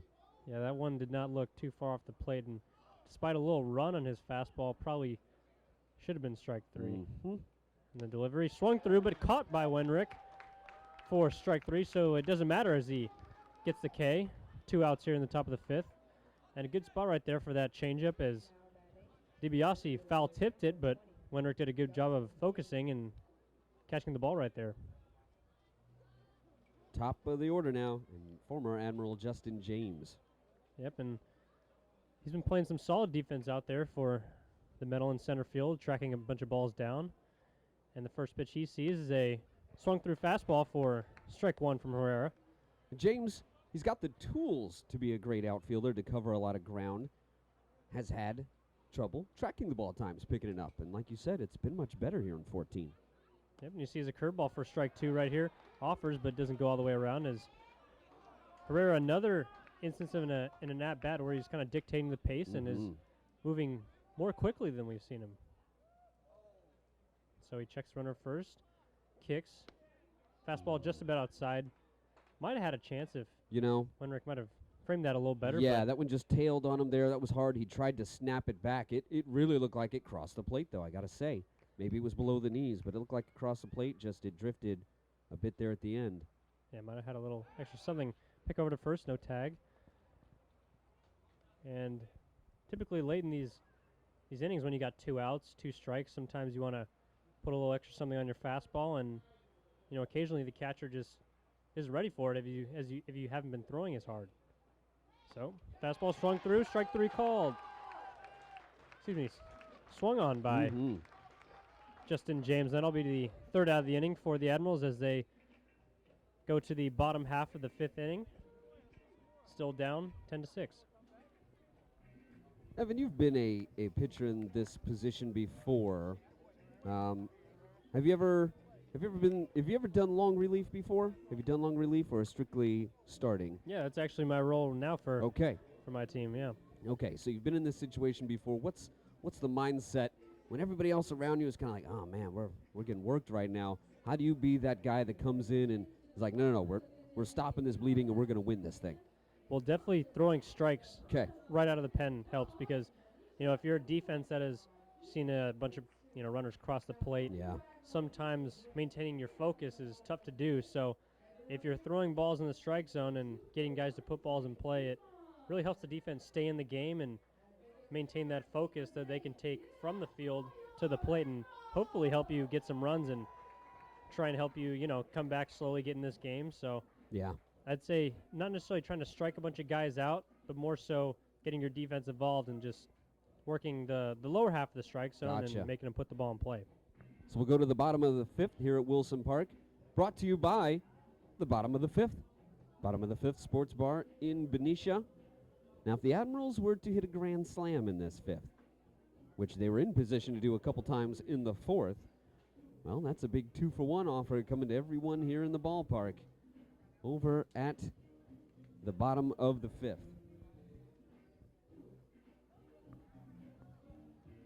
So bottom of the fifth about to begin. It'll be Trevor Nathanson, Patrick Johnson, and then the top of the order and Jordan Hinshaw. 8, 9, and 1 coming up for the Admirals. They trail 10-6 here in the fifth.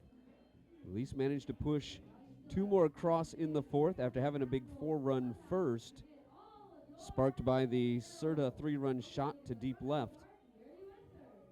So a pattern needs to develop here. The Admirals just need to keep chipping away and keep getting a little something every inning, and before you know it, especially if Herrera keeps coming out there and throwing strikes, as Guerra continues to loosen, it'll be a big deal if the Admirals can just keep getting a little bit at a time as Trevor Nathanson comes up, making his first appearance in right field, at least his first start there.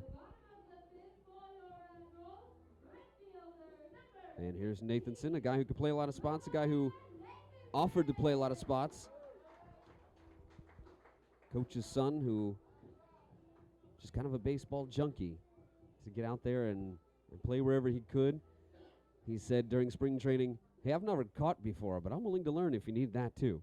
And it's always good to have guys like that on the team that are willing to do whatever in order to help the team win. He'll lead off this fifth, showing a bunt, pulls it back, and a strike call.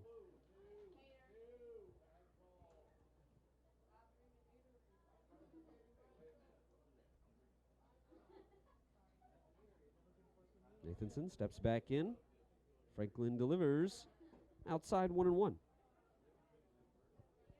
Good to see Franklin not getting that outside call as we saw in the previous inning against a couple hitters, and hopefully the home plate umpire, Fred Heyman, will not give it to him.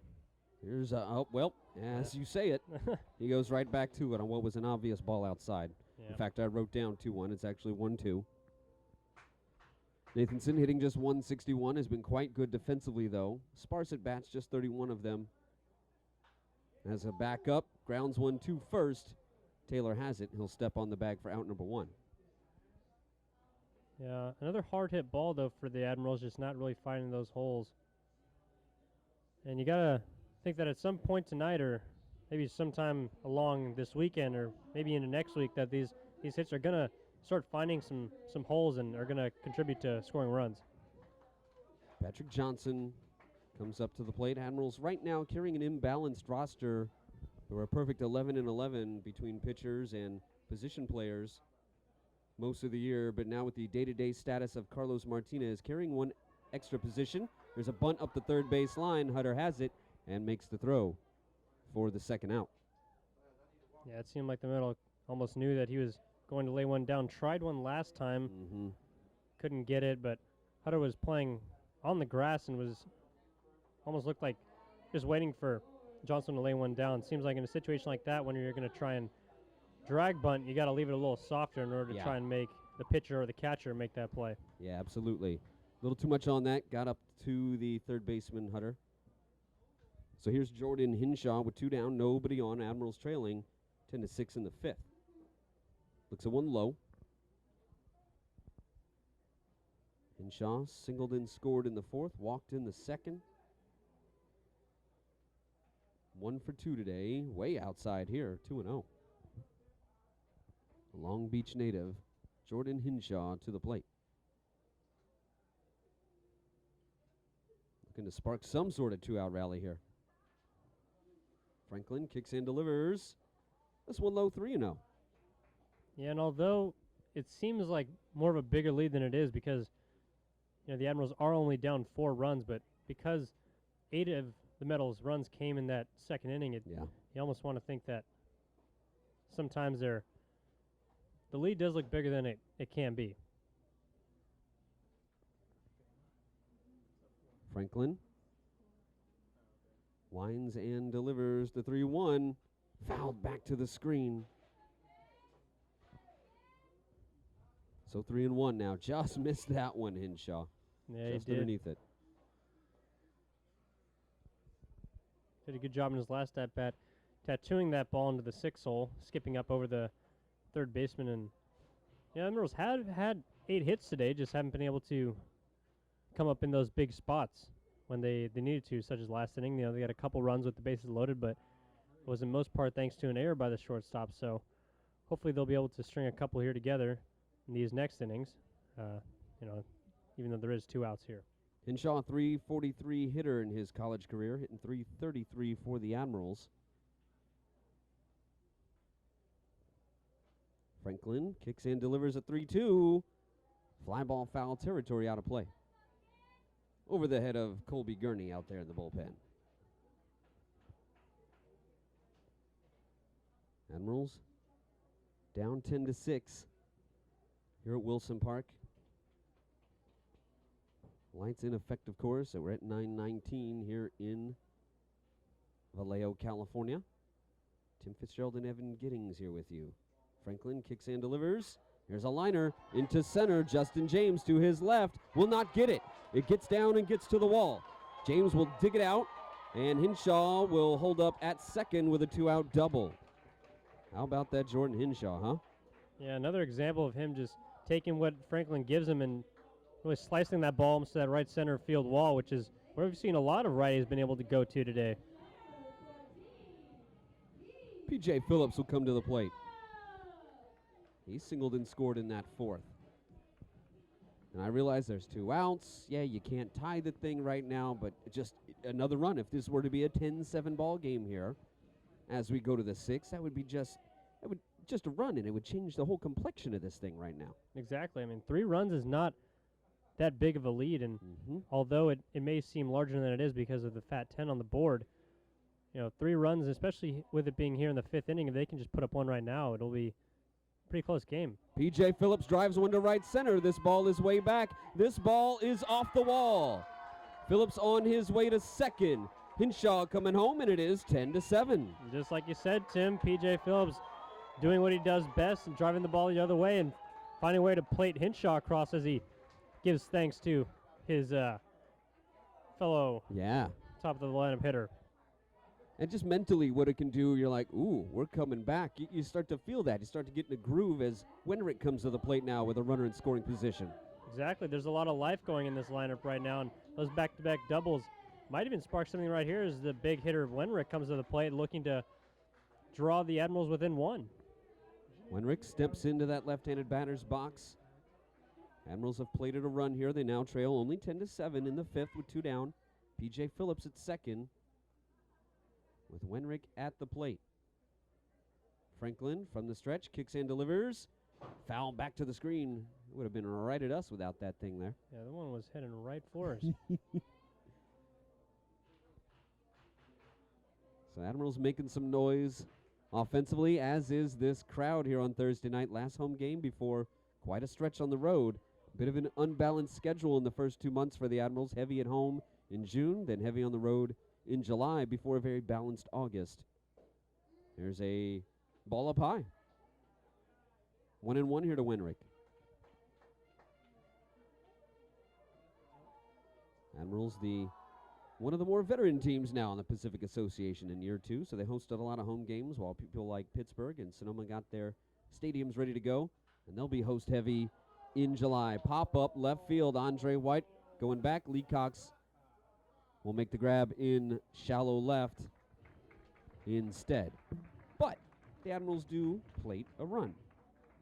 And they cut it to a 3-run game here at Wilson Park. If you want to bring your group out to the ballpark, got all kinds of special deals for group nights, half-price tickets and specials on food and drinks, a lot of great opportunities. If you're bringing your group out to Wilson Park, your company, some organization, a charity, a Little League team, definitely a lot of specials for groups of kids coming out to the ballpark. So hit us up, info@vallejoadmirals.com. That's info@vallejoadmirals.com for your Group 9. If you'd like to be a sponsor here on the radio broadcast or in the ballpark, like to develop some sort of partnership in any way with the Vallejo Admirals, hit us up, info@vallejoadmirals.com, or just go directly to me if you like, tfitzgerald@vallejoadmirals.com. A lot of options to fit really any budget to be a partner with the Vallejo Admirals. Small to big, whatever meets your need. It's really just more about having the whole community involved in than anything. Just having everybody involved with their ball club here in V-Town. Admirals have cut it to a 3-run lead, 10-7 now, as we go to the 6th at Wilson Park. Brian Herrera remains on the mound. He came in the second. He'll technically get credit for the full second inning since no outs were recorded on a tough night for Javier Machuca in that second inning. Gave up 1 run in the first, and then it was 8. Was it 8 in that second? It was 8 runs in the second inning. So a quick night for Machuca. One of the few bad starts he's had. He's really only had 2. Everything else has been quite good on the year for Javier. Just one of those nights tonight.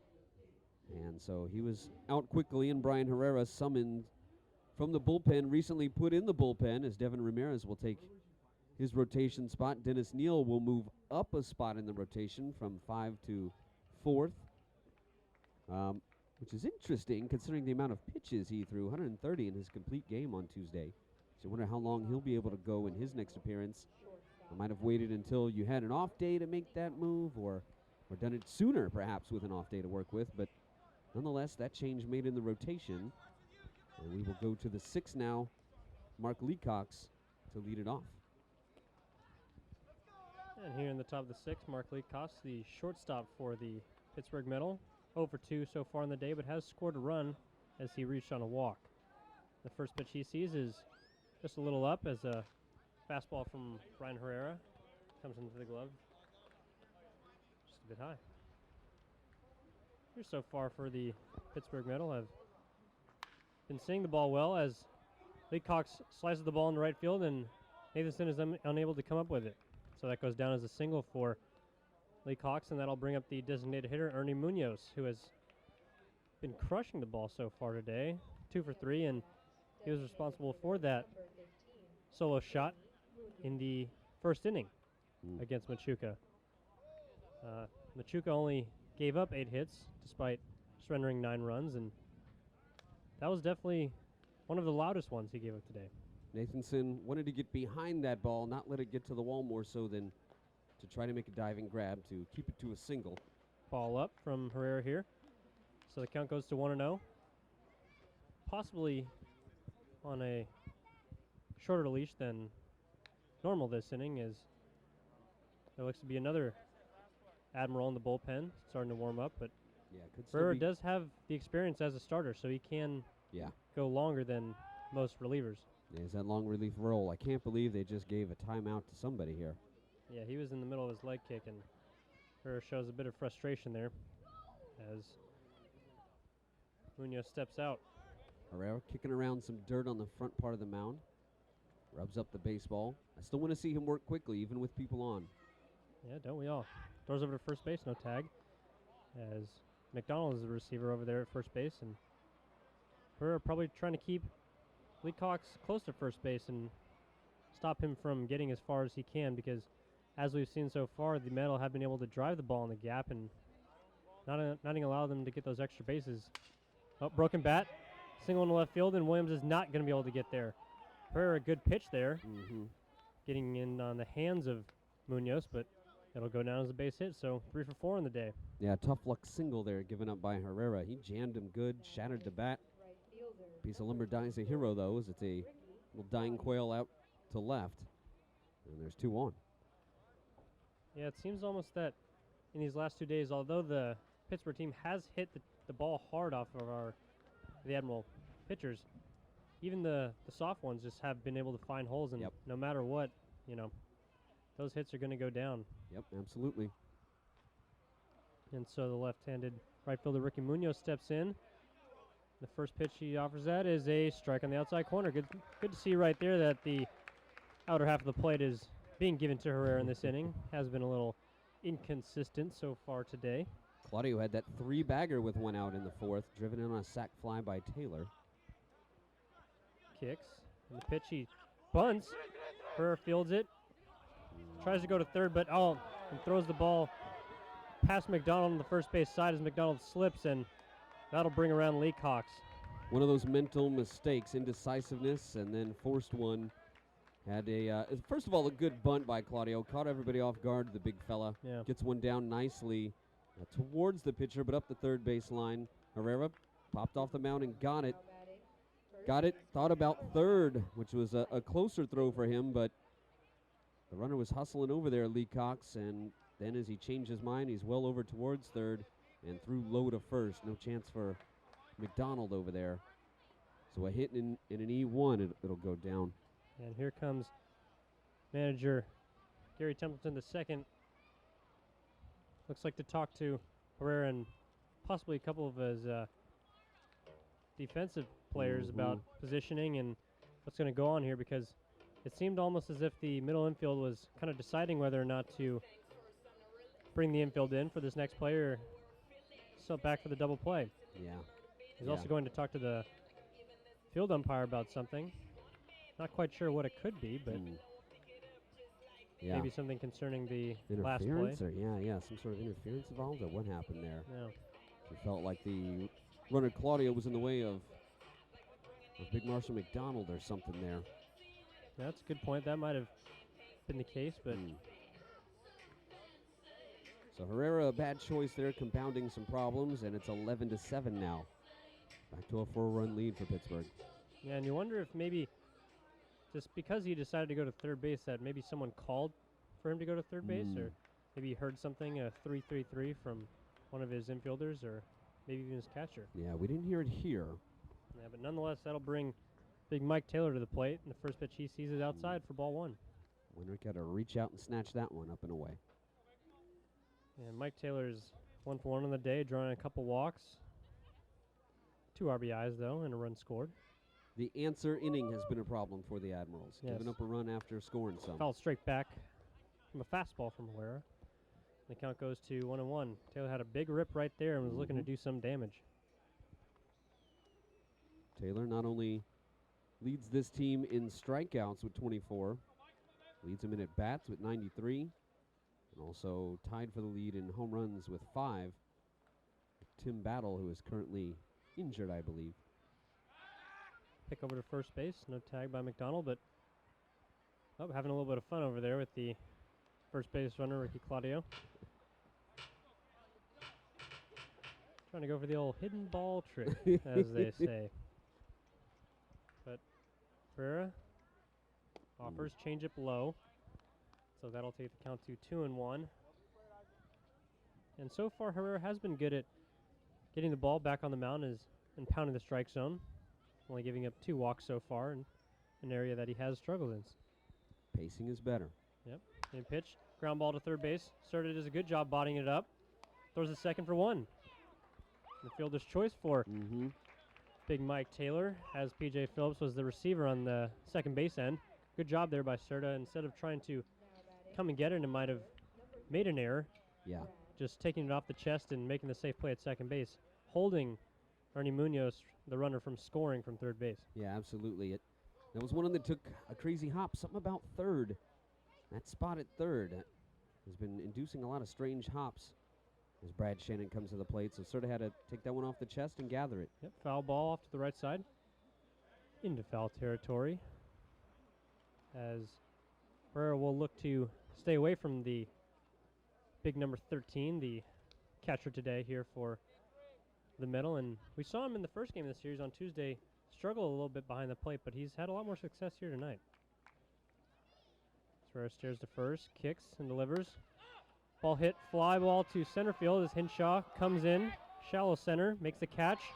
Runner's tagging, but comes back as the throw goes far up the third base line. Munoz trying to bait Hinshaw into throwing the ball. And again, Hinshaw shows that big arm, the throw, but well up the line. That was almost halfway up the line, a good 2/3 up. But Wenrick, to his left, goes up the line and slides down onto his right leg to keep that thing in play.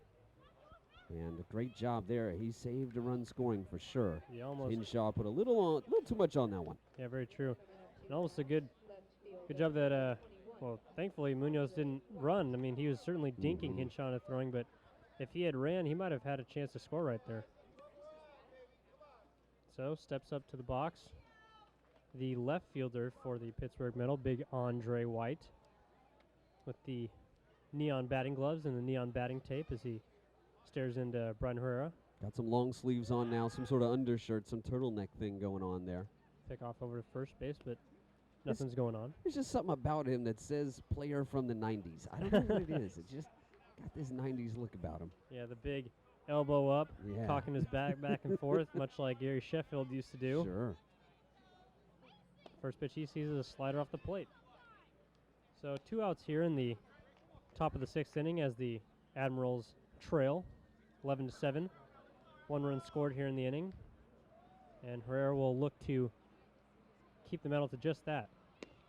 Fastball looked good on the outer half, and Herrera definitely wanted it as that call has been given tonight. Exactly. It looked good based on tonight's zone. I might have thought, outside, but just going by what's being called, I thought we were looking at a strike. Yep, curveball swung through by Andre White, and a good spot right there for that breaking pitch. Yeah, well done, especially 2-0. Yeah. Throwing one there. Yeah, having a lot of confidence going to that breaking ball. We've seen Wayne Franklin pitch backwards a lot to our Admiral hitters, and it's nice to see that our pitching staff can do the same as well. So the 2-1 count, runner goes. Ground ball, P.J. Phillips backs up, catches a tough hop, and throws it first for the 3rd out of the inning. Wow, that was a big old hop. Phillips wanted to come in on it, but then realized, no, that'll be a mishap waiting to happen, so he took a few steps back towards the edge of the grass, and that thing bounced way high. Yeah, it almost popped out of his glove as he had to stretch up for it there, and Herrera is definitely thankful that he was able to make that play, as that'll take us to the bottom half of the 6th inning with the Admirals down 11-7. 11-7, so Pittsburgh gets that run, and it just makes the Admirals' task that much tougher. Now we got that little tick of momentum, and then taken right back out here. Just there's something mentally, too, about regardless of the scoreboard of 3. When you don't need a grand slam, it's just different mentally. Yeah, exactly. Yeah, when it's not, just doesn't feel as daunting, even if it is only a run.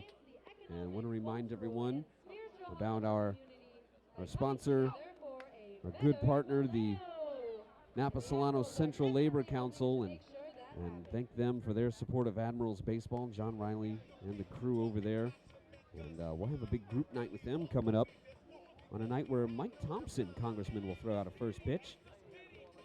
And so a special thanks to that Napa Solano Central Labor Council, one vision, one voice, working people standing together. They got their Vallejo Waterfront Weekend coming up on October 4th and 5th. Vallejo Waterfront Weekend is a 2-day event featuring a wide variety of music, food, and entertainment. Among the exciting entertainment performances and activities provided, some of them on the schedule are a chili cook-off. Oh yeah, the Vallejo Windows Art Walk, the Farmers Market, a Boys Under the Hood car show. Those are always hot. I like those. A Twilight 5K and 10K walk run to support foster greatness, a whaleboat regatta, and at the Empress Theater, a lot of live music. The Sun Kings will be there, and a celebrity dunk tank. I'm curious to see that lineup. Yeah, sounds like some good stuff. And some Obtainium works out there. That's always fun. I like seeing the some of those creative projects they do. So we go to the bottom of the 6th, Admirals trailing 11-7. And steps into the box, number 25, Brandon Williams, the left fielder for your Vallejo Admirals. 1 for 3 on the day with a run scored. Singles last time up off of Wayne Franklin, who is out for his 6th inning of work. His first pitch is The ball just a little low. Looks to be quite comfortable in his neon yellow undershirt. Toe taps, kicks, delivers, and Brandon Williams fouls it straight back. So Franklin's done a good job here of mixing up his speeds, kind of coming in with that high 70s fastball and then dropping down maybe to a low 60s changeup or curveball, keeping these hitters off balance. So even though they're not able to get out in front, fouls one off to the right side, they're not able to, get out in front of these balls and not able to drive them as much as they have. Serta has been able to get into one tonight as he hit a 3-run home run to left field in the top of the first. But since then, not a lot of hard contact until the last inning when we had back-to-back doubles from Hinshaw and Phillips as Brandon Williams hits one to deep left field, and that ball is off the wall. Williams thought he had a home run right there as he was jogging to first base, but he still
that first pitch is the best one you're going to get, and unfortunately he was not able to get on top of it. Possibly a fastball that might have been a little up in the zone and just got under that pitch and flied out to center field. So that'll bring up the big first baseman, number 48, Marshall McDonald. And he is really looking for anything right now to try and put a ball in play, get a base hit, get him out of this slump that he's been in. And the first pitch he sees from Wayne Franklin is a ball just on the inside half. And again, Franklin did not agree with it, but he has been the beneficiary of some calls on the outer half, so, kind of gone both ways, evened out a little bit as the game has gone along. And hopefully, being up in the count, for first time tonight, McDonald will be able to hit a ball hard. Next pitch. Found down the third baseline. McDonald hits it as Williams will come around to score. McDonald's on his way to second base as Andre White picks it up, throws it in, but too late as McDonald had himself a stand-up double, and that's always good to see. Hello there, big slump guy. buster. Yeah, the old slump buster for the first baseman, as our I don't know. scorekeeper I would say his slump has maybe been over, but just not completely out of it. He wasn't hot either, I guess is what it was. So this is just continuing getting out of that slump he was in. It's nice RBI double. He ripped that thing down the third base line. Yeah, it's always good to see a guy that has had a little bit of trouble in the last couple of games with 7 strikeouts to get into one, and hopefully that'll propel him to get some more base hits, because when he's hot, this Admiral offense has become very potent and is able to put runs up on the board quick. And so that'll bring Trevor Nathanson up to the plate. And he sees a first pitch fastball for a strike. 0-1, and bringing around Brandon Williams, that'll make the score now 11-8. And like Tim was talking about earlier, that 3-run lead doesn't seem as far away as 4 runs. Despite only being 1 run, 3 is a much smaller number in baseball than 4. Change up and out for ball 1. Count goes 1-1 here with 2 outs, and it's also a nice confidence builder to get that 2-out RBI. Yeah. More than anything else. So back to a 3-run deficit. Just gotta squeeze it down from there. Nathanson, curveball over, a little low, and he definitely did not agree with that. And I'm not gonna lie, that pitch looked pretty good to me up here. Yeah, and again, especially based on what we've had called tonight. These low curves have annoyed me a little bit. Yep, and as you mentioned earlier, Wayne Franklin being able to go the distance in these games, he is up now over 130 pitches, which is quite a bit for a starting pitcher. Just a rubber arm out there. Yeah. Inside fastball. Tilled back a little bit, but did not catch the corner, so the count goes to 3-1. Nice opportunity for Nathanson here, who's had a little bit of trouble with the bat, 0-3 on the night. Might be able to do something with it. Got that 325 on base, though, does Nathanson with his 161 average. He is working counts, fouls balls off, stays alive. He does do that quite well, gets on base. And that's what you need in that 8 or 9 spot that he's been in. Pitch he sees here, he fouls off to the right side. First baseman gives chase, but out of play. So full count now. So many full counts for Nathanson this year, too. If he's down, he battles back to one. Just seems to end up in them a lot. Yeah, and another good situation here for the Admirals, as McDonald will be on the move. So any ball through the infield will pretty much bring him home. And it's always nice to bring that lead closer and closer, as they have done throughout this game, fighting back, being down 6 at one point and cutting it down to 3. 3-2 count. Ball low as Nathanson works the walk. Just like you said, that on-base percentage, he's finding a way to get on base. That is his M.O. He's good at it. This is the rookie out of the University of Missouri St. Louis, and that brings up Patrick Johnson. That's his fourth at bat of the night, as Johnson will be looking for his second hit of the day.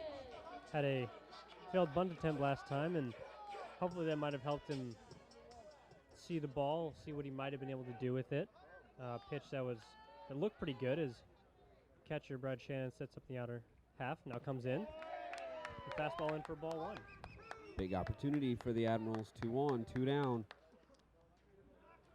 Yeah, and it's kind of funny to see how this rubber arm tends to work when now up in 135 pitches for Franklin, as he throws this one right here. And Patrick hits one in the gap, but James is there in center field for the catch. We're shading him a little bit in, as Patrick has had some trouble hitting the ball with power, so that'll go down as the 3rd out for the Admirals, and will take us to the top of the 7th inning. But the Admirals do strike for 1 and bring the lead within 3, and we'll go to the top of the 7th.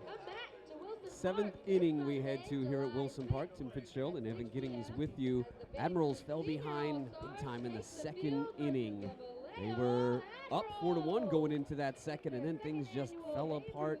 Rough night for Javier Machuca, but the Admirals are starting to claw their way back. They trail now 11-8. Got the deficit back to 3 here at Wilson Park.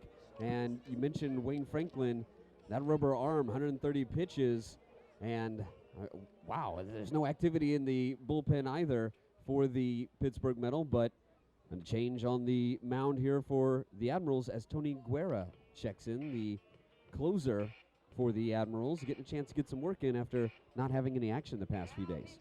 Yeah, I mean, 10 1/3 innings pitched on the year in 9 games, and has been primarily seen as the closer here for the Admirals, with a stellar 0.87 ERA, 12 strikeouts in his 10 1/3 innings pitched, has recorded 4 saves in his last 4 opportunities.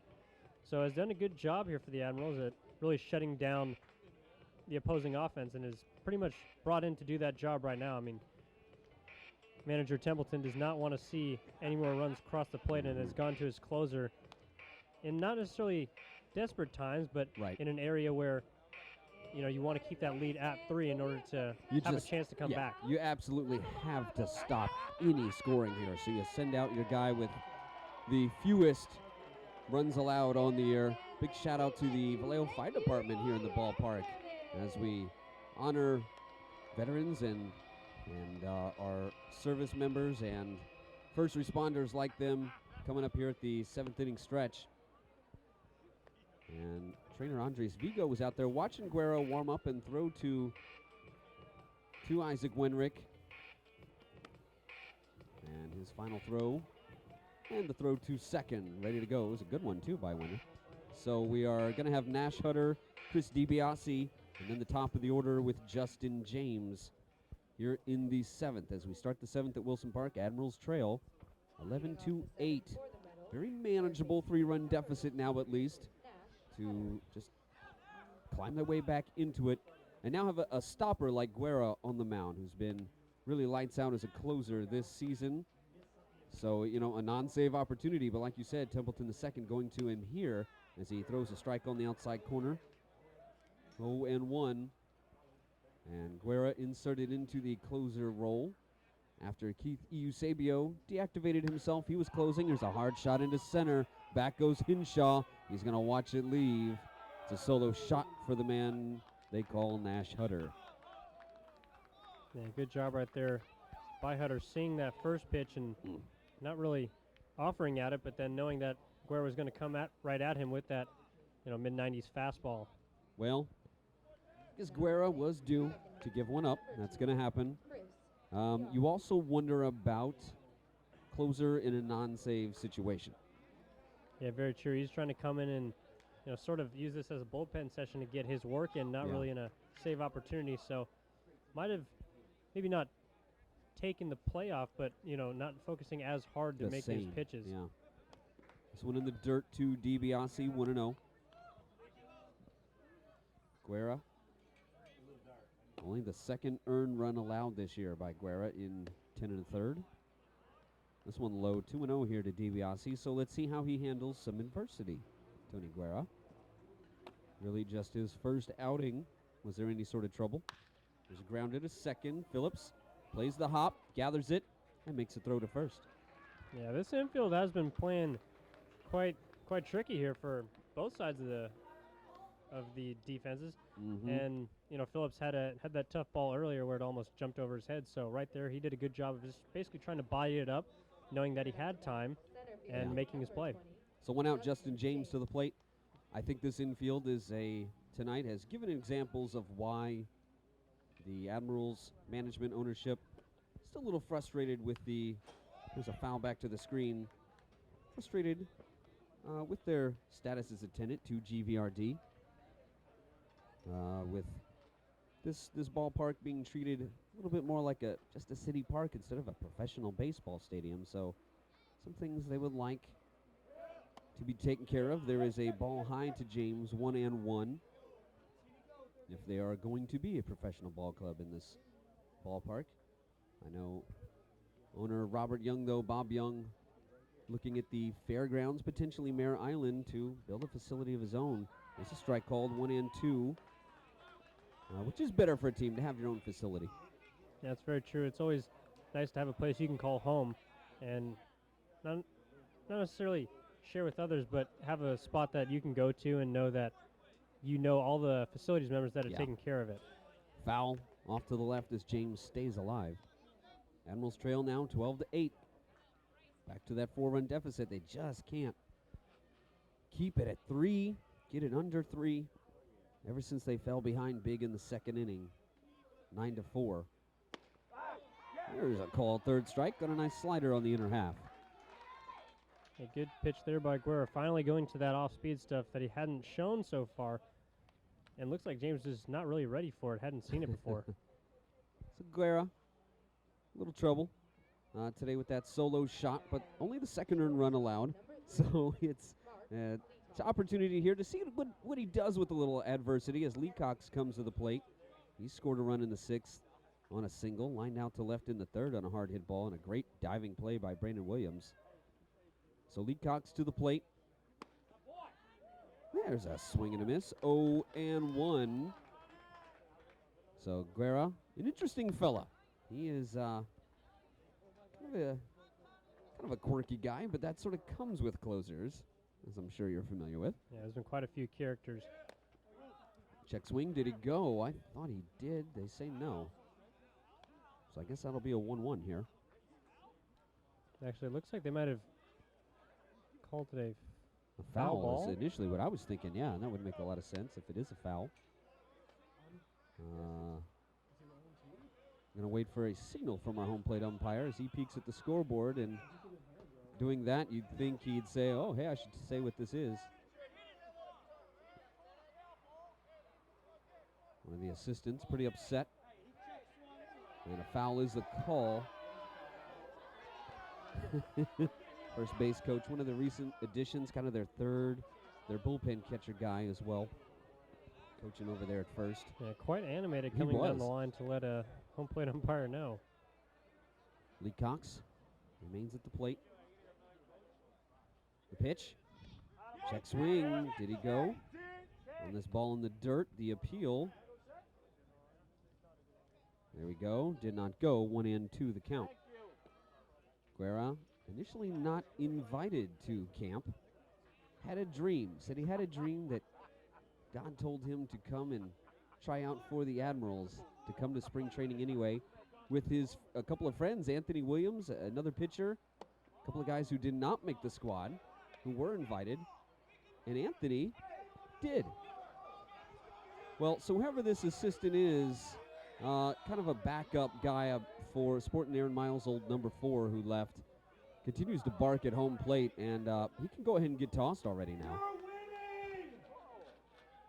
Yeah, it seems like the catcher, Isaac Winrick, had something to say to the first base coach as well. Yeah. He is somebody who, this coach, who wanted to join the Admirals, somebody who knew Gary Templeton the first. Here's a grounder to Phillips. He has it, turns his body, and makes a throw to first in time. On the ground ball deep into the hole at second. Interesting fella, the coach who's working first. I don't know his name. He wanted to come join the Admirals. Admirals say, well, no, we don't quite have room for you. Not quite, and he's an older fella now, so not an option there, but instead went to Pittsburgh. And for some reason, still fuming. I'm puzzled why. Yeah, it didn't really seem like there was a bad call in that at bat. I mean, possibly a questionable foul ball call, but even so, it didn't seem like Leacox did go around, so should have been a strike anyways. And first base coach didn't really let that one go. So we go to the bottom of the 7th, stretch time here at Wilson Park, and the Admirals trail it 12-8 as we honor the veterans, firefighters, other first responders here at the ballpark on what the Admirals can do in their schedule. They are on the road on the 4th of July, so honoring them tonight for their service here on the 3rd before a long road trip begins for the Admirals. Gary Templeton the second talking to our home plate umpire, wanting some clarity as to what all that arguing is about up the first baseline and on the foul and the check swing appeals. It's not really sure what that whole kerfuffle was about. But we do know Wayne Franklin's still on the mound. Yeah, looks like he's still got it as he's up there taking his warm-up pitches, still chucking it with the same velocity and what looks like effectiveness as they've had all game. So it's just up to the Admiral. I don't know how you lose any velocity on a 75-mile-per-hour heater. Yeah, well, good point right there, especially with that rubber arm you've been talking about. I mean, he's been throwing for nearly 40 years, and he's still got it. He is on the mound, and we'll go to the bottom of the 7th, and it'll be the top of the Admirals' order. Hinshaw, Phillips, and Wenrick as the Admirals trail again by 4. They keep They've cut it to 3 twice and then have it go right back to 4 twice. So Hope Vallejo Fire Department enjoys catching the rest of this one, these final 2.5 innings from the first baseline. And we're glad to have them here. They got the big rig parked out in right center. Let's see Isaac Wendrick put one out over there with a couple people on, huh? Hinshaw to lead it off. And he's had a big day. Yes, he has. One of the major spark plugs here for the Admirals, coming up with a 2-out double his last time up and then coming around to score on the double by P.J. Phillips. 2 for 3 today with a walk. He's going to get some last-minute coaching from Gary Templeton II as they continue to look to the dugout. Not sure what this is about, if perhaps that coach has been ejected. I think he has been ejected but continues to remain in their dugout, so they're waiting for him to exit perhaps.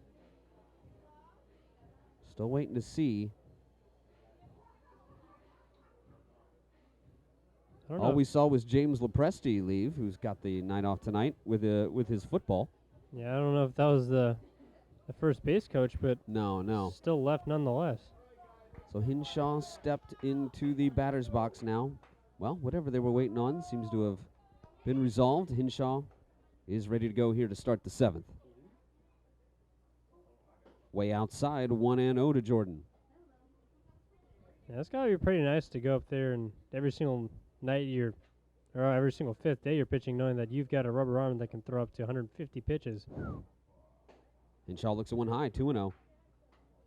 Yeah, Franklin, he has been effective out there. No complete game, strangely, on these. He's gone 8 plus. Here's a grounder to short. Lee Cox has it. Throw to first is in time to get Hinshaw. They finally retire him for the first time since the first.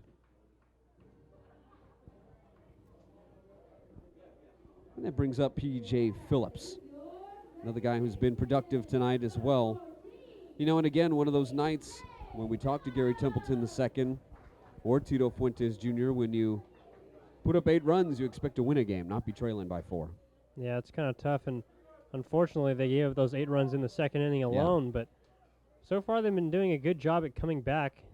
The offense has, as P.J. Phillips fouls the ball back, but it seems like, you know, the Admiral pitching just hasn't been able to, you know, do their job so far in these last 2 games, giving up runs every time the Admiral offense seems to score and seems to try and mount a comeback. This one up high. 1-1 here to Phillips. Phillips has had a good night. Hit 291 coming into this one. Way outside here, 2-1. PJ, along with that 291 average, a 339 on base. Does a great job of driving the ball to right center a lot. Bombs that bat up and down. Fouls one back to the screen. 2-2. A little bit of a, looks a little bit like his brother Brandon in the way he waves that bat over his head. Yeah, similar at least, not quite the same, but definitely shows that opposite field power as well, especially in that last at bat when he drove the double off the right center field wall. 2-2 here to Phillips. 1 out. Admirals trail 12-8 in the 7th. Nobody on.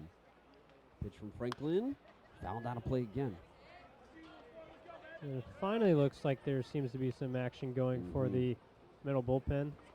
Wonder who called on that one. Yeah, that must have been what we saw. The one player who stepped out rather than anything involving the coach. It appears to be Nick Alexander, recently re-signed. Going, there's a liner into left center. Justin James will watch it drop. A single for P.J. Phillips with 1 out. Yeah, another big game by Phillips, as he went 3 for 5 last night, is again 3 for 5 tonight. That is your catcher, number 40. Isaac Wenrick comes to the plate. With his new walk-up music that Carlos Martinez helped him pick out. Seems like he's almost got a new one every night. No, that's Brandon Williams. Oh, okay. All right. Some guys do like to change them often. Well, that's fun. You got to mix up the mojo once in a while. Exactly. I'd say Hinshaw had a few changes for a minute there, too, as did Tillman. Wenrick looks at one up and in. 1-0 here to Isaac. He has come back to the Admirals here in 2014. He's one of those guys, like a lot of people who are waiting on the Freedom League to start in Arizona and never quite got going.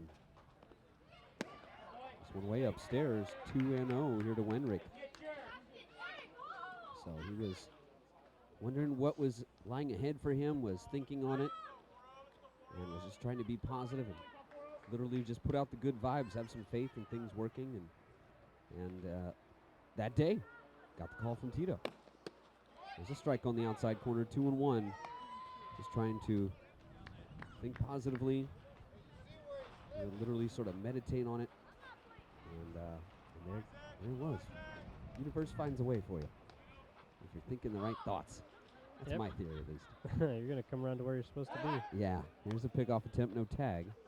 It's good to have some faith in something there, and I think that helped motivate Wenrick to feel good about coming back to the Admirals. I know he was thinking about it, and boom, Tito calls. Yeah, that's a good point, and the Admirals are certainly thankful to have him back, as he's done a good job for him behind the plate and at the dish. The 2-1 bounces, 3-1 here to Wenrick. So P.J. Phillips is at first with one out. Now very much a hitter's count to Wenrick as Alexander continues to get loose. Brandon Williams on deck. 149th pitch coming for Franklin. There's a chopper to first. Throw to second for one. Throw back to first. Is in time for the double play. Tito's upset. He is trying to laugh it off. He didn't think Mike Taylor had his foot on the bag, but I did think he sort of tapped it back down and got it there. So a nice I believe a 3-6-3 double play turned by the Mettle to, unfortunately, end the threat here in the 7th. Admirals still trail it 12-8 as we go to the 8th. Some fireworks going off in left center. I don't know if that's part of our program or somebody else just saying, hey, Admirals fans, enjoy this. Yeah, well, either way, it looks like those fireworks might even be trailing onto the field, so hopefully those sparks don't come too close to our players. Well, really glad VFD is here right now. The Vallejo Fire Department sitting on the first base line. They don't look concerned, at least. They're not moving, so that's reassuring. Tony Guerra remains on the mound. He comes back out. And we haven't had too many foul balls creating any issues for folks in the parking lot to have to call Klimish Collision. But if whatever collision repair you need, Klimish Collision at 707-643-2519 is available and has great service, and happy to be a partner of the Vallejo Admirals. So we're going to head to this 8th inning. Guerra's still on the mound. Also want to thank Kinder's Barbecue. They serve up the ball tip sandwiches here on Sundays, feeding the Admirals. And those things are quite good. They are a proud sponsor of Admirals Baseball. We're happy to have them feeding the players. And their locations are quite nice, too. I recommend going to them, having a seat and enjoying a meal over there. I want to thank them for all their support of Admirals Baseball. It's one of those things of independent baseball, the trade-off, a lot like the front room, trading off meals for a little sponsorship time. The trade works between a community businesses and its local independent baseball team.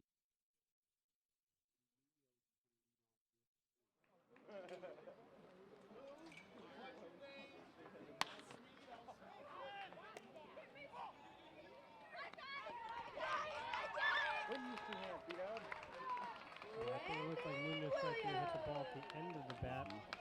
Was unable to extend his arms and get around it like the way he was that first inning when he drove that home run over the left center field fence. Ricky Claudio comes up. He's had a big night at the plate, too. Bagger in the fourth scored. Single in the sixth was out on the fielder's choice that Taylor hit. 3 for 4 tonight. And in the first as well. Comes up here in the eighth. Went out, nobody on a 12-8 Pittsburgh lead over the Admirals. Here's a strike. 1-1 here to Claudio. Yeah, we'll see if Blair is allowed to finish this game, as no one is up in the pen. And is by far the most effective Admiral pitcher out of the bullpen. So that one missed somewhere, 2-1. Yeah, emphasis on the word. Somewhere. Claudio hitting 295 coming into today with a 404 on base. That's just going to keep climbing. These fouls went back to the screen here, 2-2. Dangerous hitter at the plate, got some thump in that cleanup spot for the Mettle. OPS of 836. The pitch, chopper to Guerra. He's going to play it, makes a throw to first just in time by a step.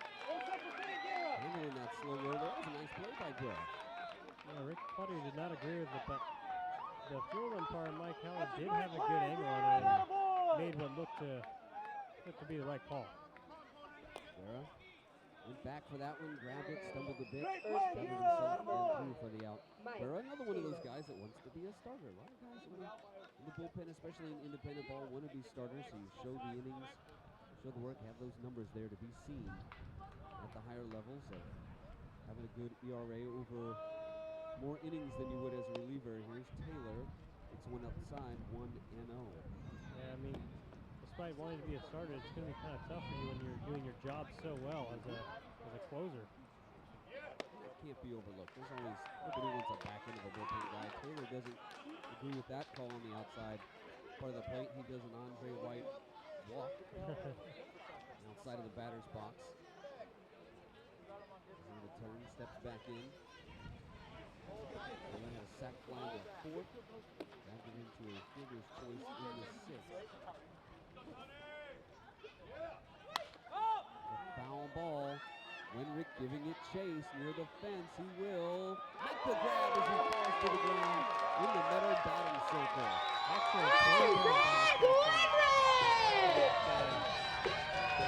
Gets a fist pump from Marshall McDonald. Go! Fucking win a game!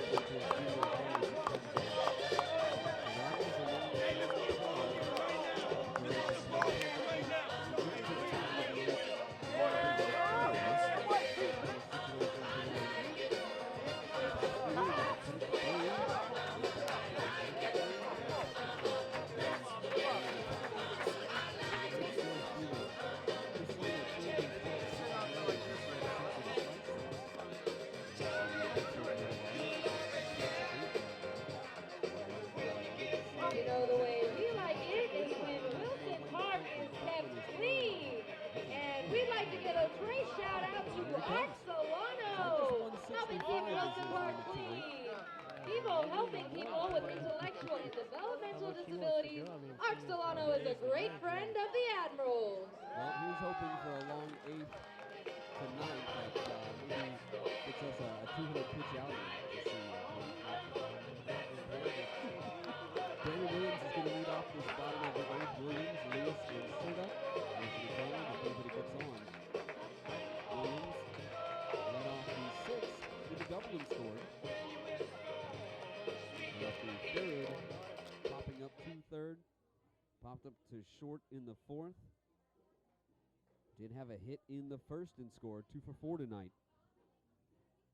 Admirals were down 1-0 after a solo shot by Munoz. Then plated a run in the first, and then Serta, 3-run bomb to make it a 4-1 Admiral lead. And then, unfortunately, the wheels fell off for Javier Machuca as he couldn't retire a batter in that second. Herrera came in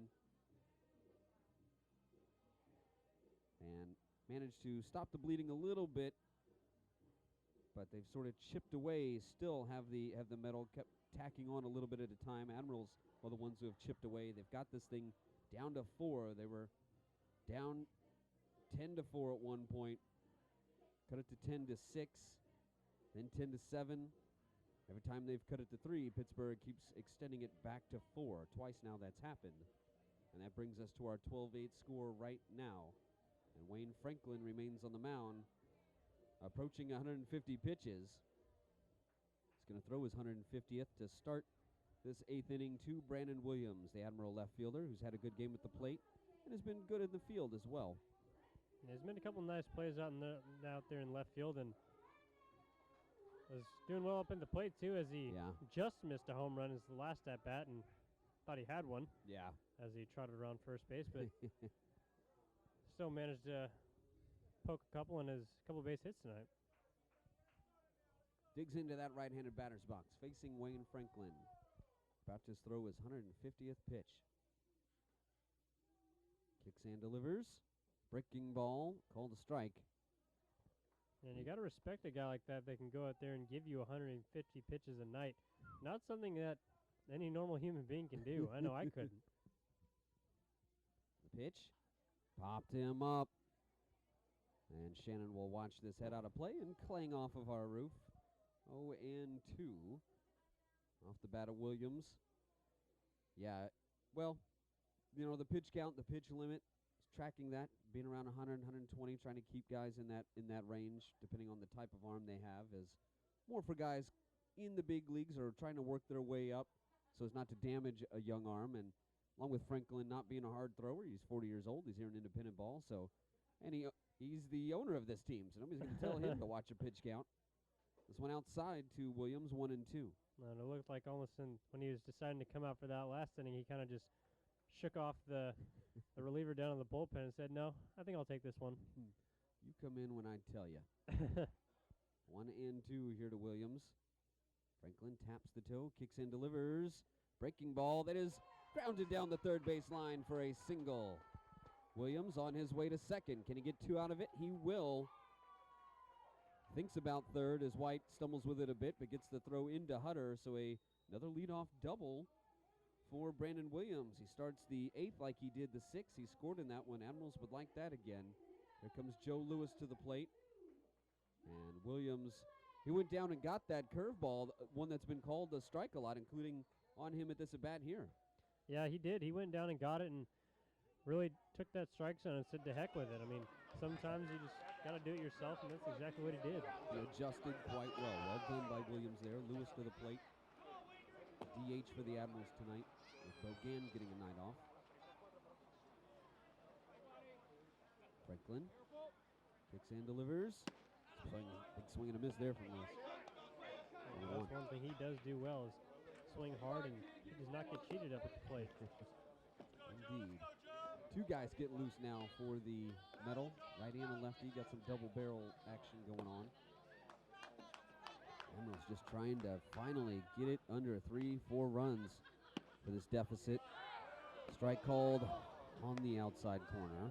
Yeah. Joe Lewis shakes his head no. Another painted strike by the crafty Wayne Franklin. And the black of the plate must be about 5 inches wide tonight. Yeah, that's borderline in the right-handed batter's box, but I guess if you're going to sit up there, sometimes you'll get those calls. They set up inside here on the 0-2. Now back away, and they get Lewis to chase. Strikes out swinging.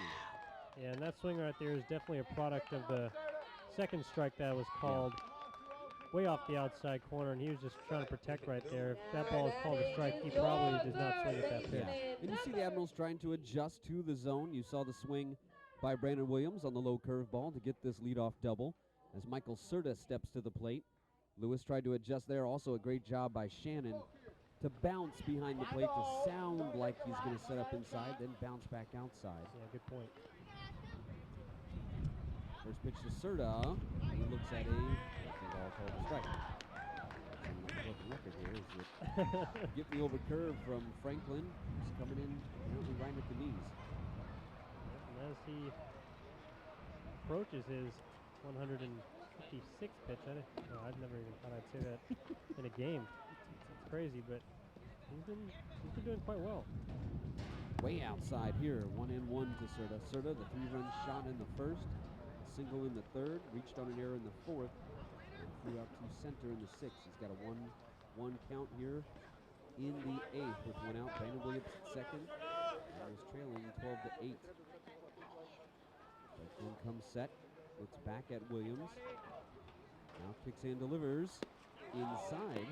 2-1 to serve.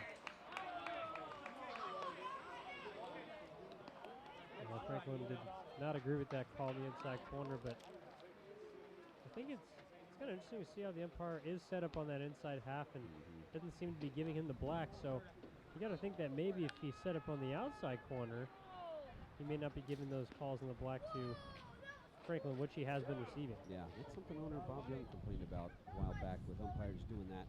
Here's a grounder deep past the shortstop. We're going to wave in Brandon Williams.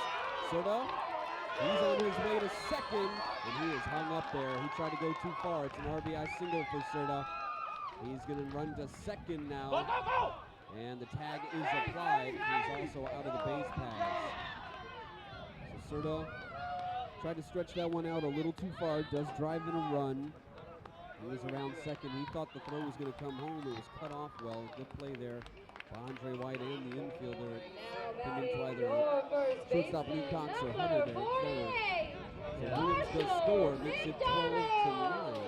But now 2 down and nobody on for Marshall McDonald. Yeah, Nash Cutter did a good job of putting that ball off and immediately hanging Serta up in the pickle. So, you know, sometimes you'd like to see a runner not take that aggressive in the lead, especially with being down 3 runs in the late innings, but he did right there, and it didn't really pay off for him. There's a breaking ball on the first pitch called for a strike. Is there an echo in here? No, the feed is not repeating. Folks. You don't have to wait for it to buffer. McDonald drives one into left for a base hit. He's on his way to second. Dug out of the corner by Andre White, and it's a 2-out double for McDonald. Boy, if Serta was on the base pass, this would be a 2-run ball game right now. Yeah, probably would have scored right there. And that's why that base running mistake, like Tito Fuentes Jr. was talking about earlier, those mental mistakes can come back to bite you, and they did right there. As instead of being, a 2-run game with only 1 out, now it's still a 3-run game with 2 outs. Nathanson with an opportunity here. He's flown out twice, grounded out to first, did walk in the 6th to help prolong an inning.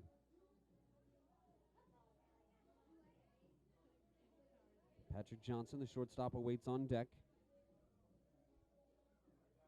12-9, the Admirals trail now. Here in the 8th. 2 outs, Marshall McDonald, another double, and he stands at second. McDonald looking comfortable in the 7th spot. I would say 6 or 7 is a good location for him to hit too. He's not the highest average guy, but some good pop, and that's where you put somebody like him, rather than the 4 or 3 spot. Here's one inside to Nathanson. 1-0. But we'll see. Templeton the second doing a good job of balancing the lineup, rewarding a guy with a spot if he deserves it. Trying to help a guy out, slide him down if he needs it. There's a fly ball, right field. Claudio comes over and he makes the grab. So that stops the Admiral rally again. They cut it to 3. Can they keep it at 3 this time? That's the trick. Tony Guerra is going to come out.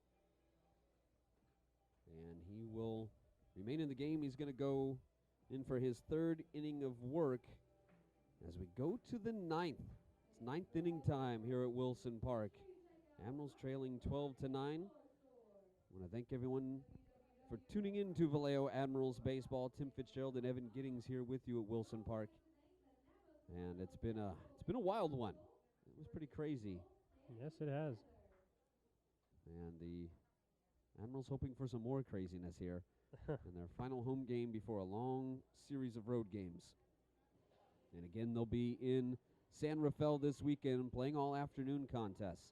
A 2 o'clocker on Friday, tomorrow, and 1 p.m. on both Saturday and Sunday. And we will have those for you on the Mixler feed via VallejoAdmirals.com. And I will double check that schedule for other radio broadcasts. And we'll be sure to tweet that out. Be sure to follow us at VallejoAdmirals.com. We're on Facebook as well, Vallejo Admirals, Instagram, You name it, whatever your favorite social media site is, the Admirals are on it. And we'll bring it to you. And you can also go to pointstreak.com if you're not able to listen live or watch the stream or follow along on Twitter. Go to pointstreak.com, search up Vallejo Admirals, and you'll get the game live there. It's the box score look, showing the diamond, showing the runners on the base paths, the count, the stats, the box score, pitch counts, you name it. It's all there on Point Streak. If you're ever unable to listen and want to follow along with the Admirals that way. So as we start the ninth here at Wilson Park, it's Brad Shannon coming to the plate. And he is 0 for 3 tonight. Did score a run. There's a strike called. 0-1 here to Shannon. Tony Guerra remains on the mound.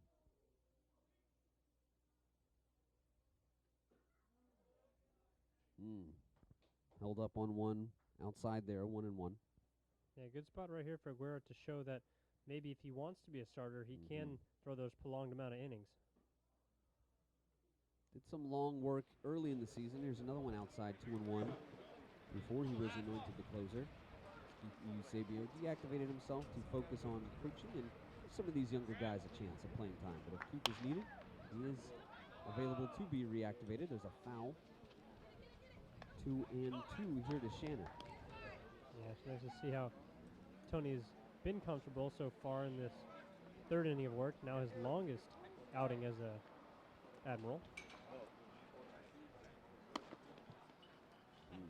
That one called the ball. 3-2. Yeah, two innings his longest outing. That was against the Stompers. No runs allowed in a 4-2 loss. Inning in the third outside of that as well. There's a fly ball. Center field. Hinshaw going back. He'll make the grab. Yeah, good job right there by Guerra not giving in to Shannon as some pitchers have done early here. And that 3-2 count just coming right at him, giving him that fastball that's been his go-to pitch in situations like this. Here's the ever-animated Andre White into the left-handed batter's box. 4 for 2 with a walk today.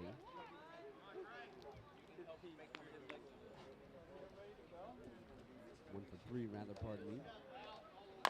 There is a chopper up the third base line, and it's foul. White all the way up towards first, still holding the bat. 0-1. Yeah, I'm not sure if he was looking for extra bases right there. Probably not. He'll step back into the left-handed batter's box. Right, I like that neon green taping he has on the hand. He's really into the metal look. You got to do it. Have it all coordinated. Yeah, you got to have it all coordinated. A foul again. 0-2. That one might have gone off of Wendell.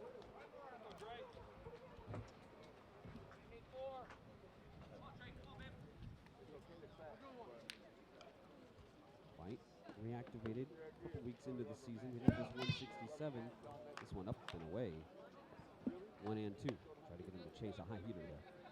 Yeah, it looks like he's trying to get that foot down early and gearing up for that fastball. So we'll see if Guerra comes back with maybe an off-speed pitch to try and buckle him a little bit. That would be a good choice. Work that slide on the hands. There he is. And he got him front door style. Andre White can't believe it, but that is definitely a strike. He goes down looking. Yeah, sometimes you can't really do too much about it. Everybody clap your hands. Yourself. And I guess he just couldn't handle it, so he decided to blame the umpire. That slow trigger finger got him. Here's Nash Coming up Hutter. to bat, third baseman, number 18. He has Nash popped Hutter. out to third, walked, had a solo shot. The second pitch he saw in the seventh, greeting Tony Guerra to the game very rudely. He looks at a strike in the outside corner here, 0-1. Good choice right there with a little breaking pitch instead of coming right at him with a fastball, which is what he took him deep on over the center field wall. There's another one, 0-2 quickly to Hutter.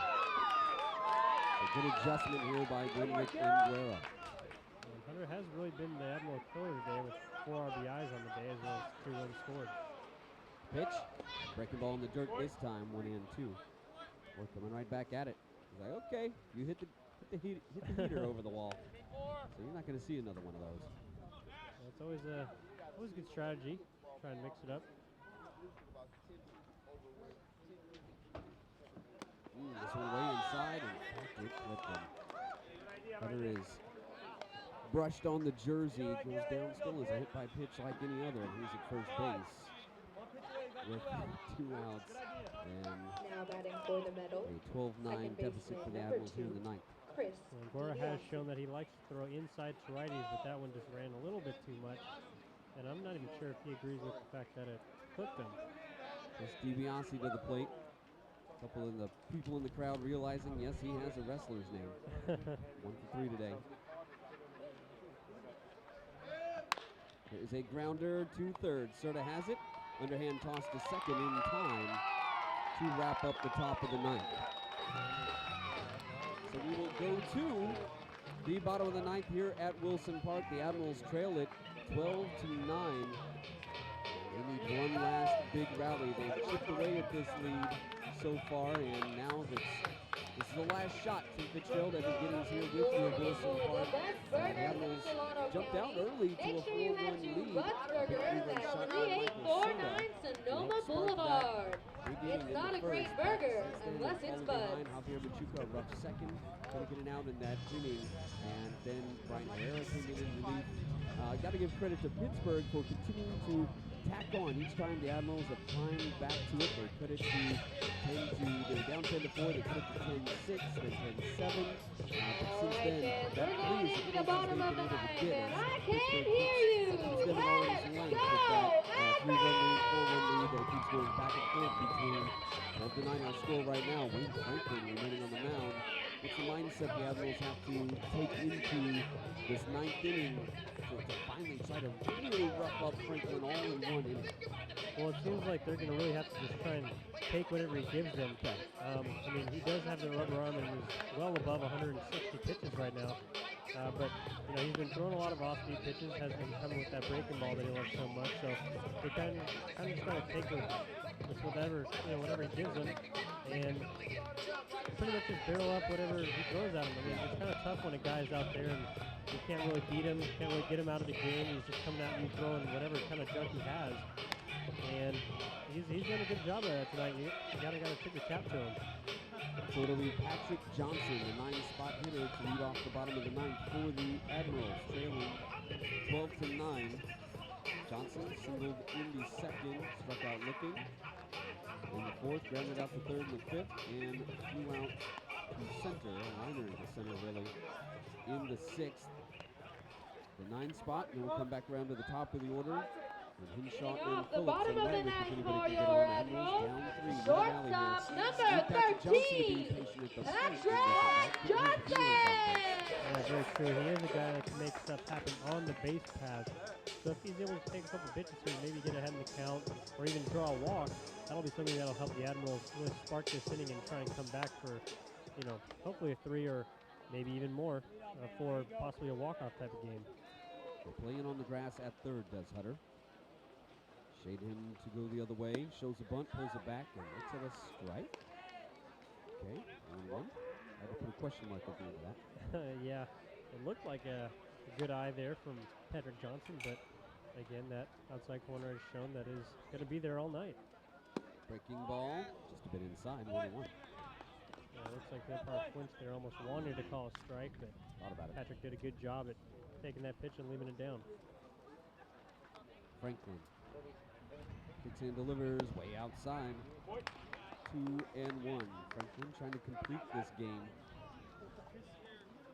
He's thrown about 170 pitches almost here. Yeah, and if he does complete this game, he certainly has earned it. Yeah, I'll say. I don't see many complete games in a 12-9 contest. This is a horrible strike call in the outside corner, 2-2.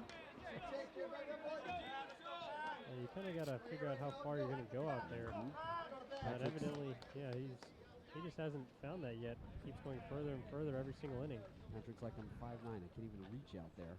I have that same problem, and there it is. Swing and a miss. On that pitch, he's called a strike. So Johnson goes down swinging.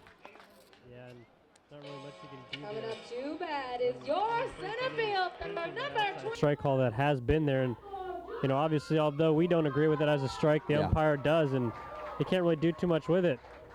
Yeah, difficult adjustment. Admirals having to go out and chase some of these outside calls that they're getting. So here's Jordan Hinshaw with Phillips on deck. He looks to win inside. Did this clip him? No. He was trying to say it did. Yeah, good job trying to stay in there and trying to get on base no matter how. Hinshaw just the one batting glove right now on the right hand. Yeah, you don't see that too often, but top hand batting glove has brought a little mojo sometimes to those that it's part of. That Hunter Pence look going on right now. Looks at one low, 1-1 to Hinshaw, playing center field tonight. 2-2 getting the night off. Franklin about to throw his 170th pitch almost. He's at 168, I believe. The pitch here, and a strike to Hinshaw. Yeah, at this point, you might want to just suggest getting right on top of the plate in order to try and take that strike call away. 1-2 here coming to Hinshaw. Franklin kicks and delivers. Strike called. Hinshaw not going anywhere. Okay, so that was not strike two. It's 2-2 now. We had a 1-2. That brings it to 2-2. That was a 2-1 pitch. So 2-2 coming to Hinshaw. Franklin kicks and delivers. Inside, but the call to strike anyway. Hinshaw will linger in the right-handed batter's box. Hinshaw is somebody who's gotten ejected once this year for arguing balls and strikes on maybe the worst umpiring day we've seen. And a guy who ended up quitting after that. He couldn't take the abuse he was taking that day. And, you know, you get the abuse if you're the worst umpire we've seen in 2 seasons of the Pacific Association. Right now, coming in close second. Maybe the zone we have tonight. There's a big breaking ball upstairs to Phillips, 1-0. 2 down, Admirals down to their last out. Yeah, Fred Heyman has been taking a little bit of abuse here from both sides, as we saw earlier from the first base coach of the Mettle, as well as the Admiral hitters. There's one low, 2-0 to Phillips. Some might argue it was well-deserved. 172 pitches, Wayne Franklin.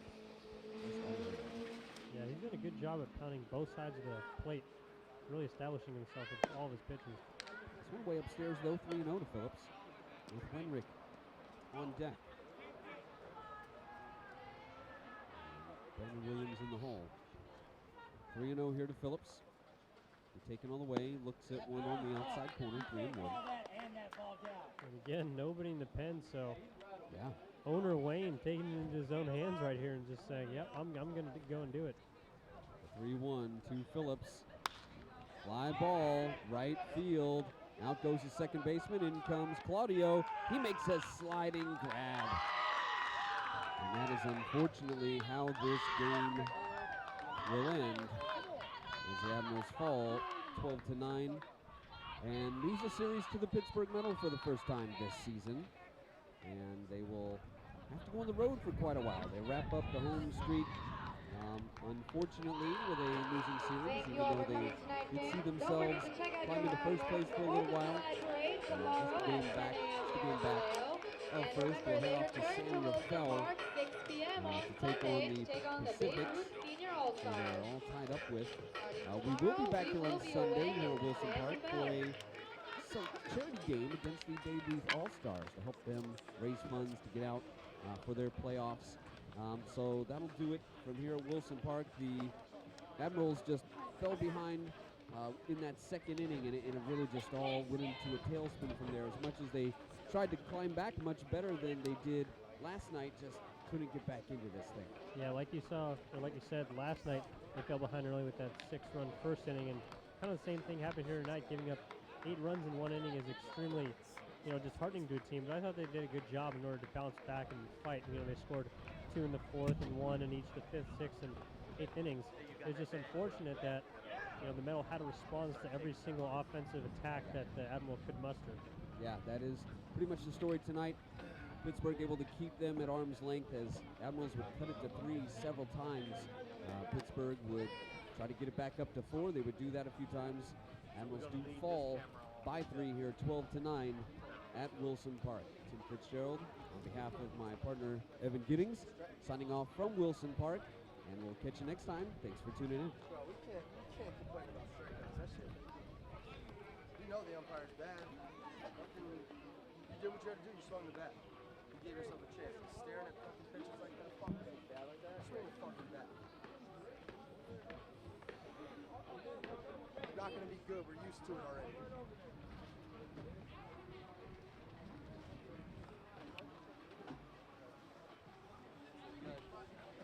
Yeah, but that's not something that can fucking happen, bro. God, you're a fool for that one, bro.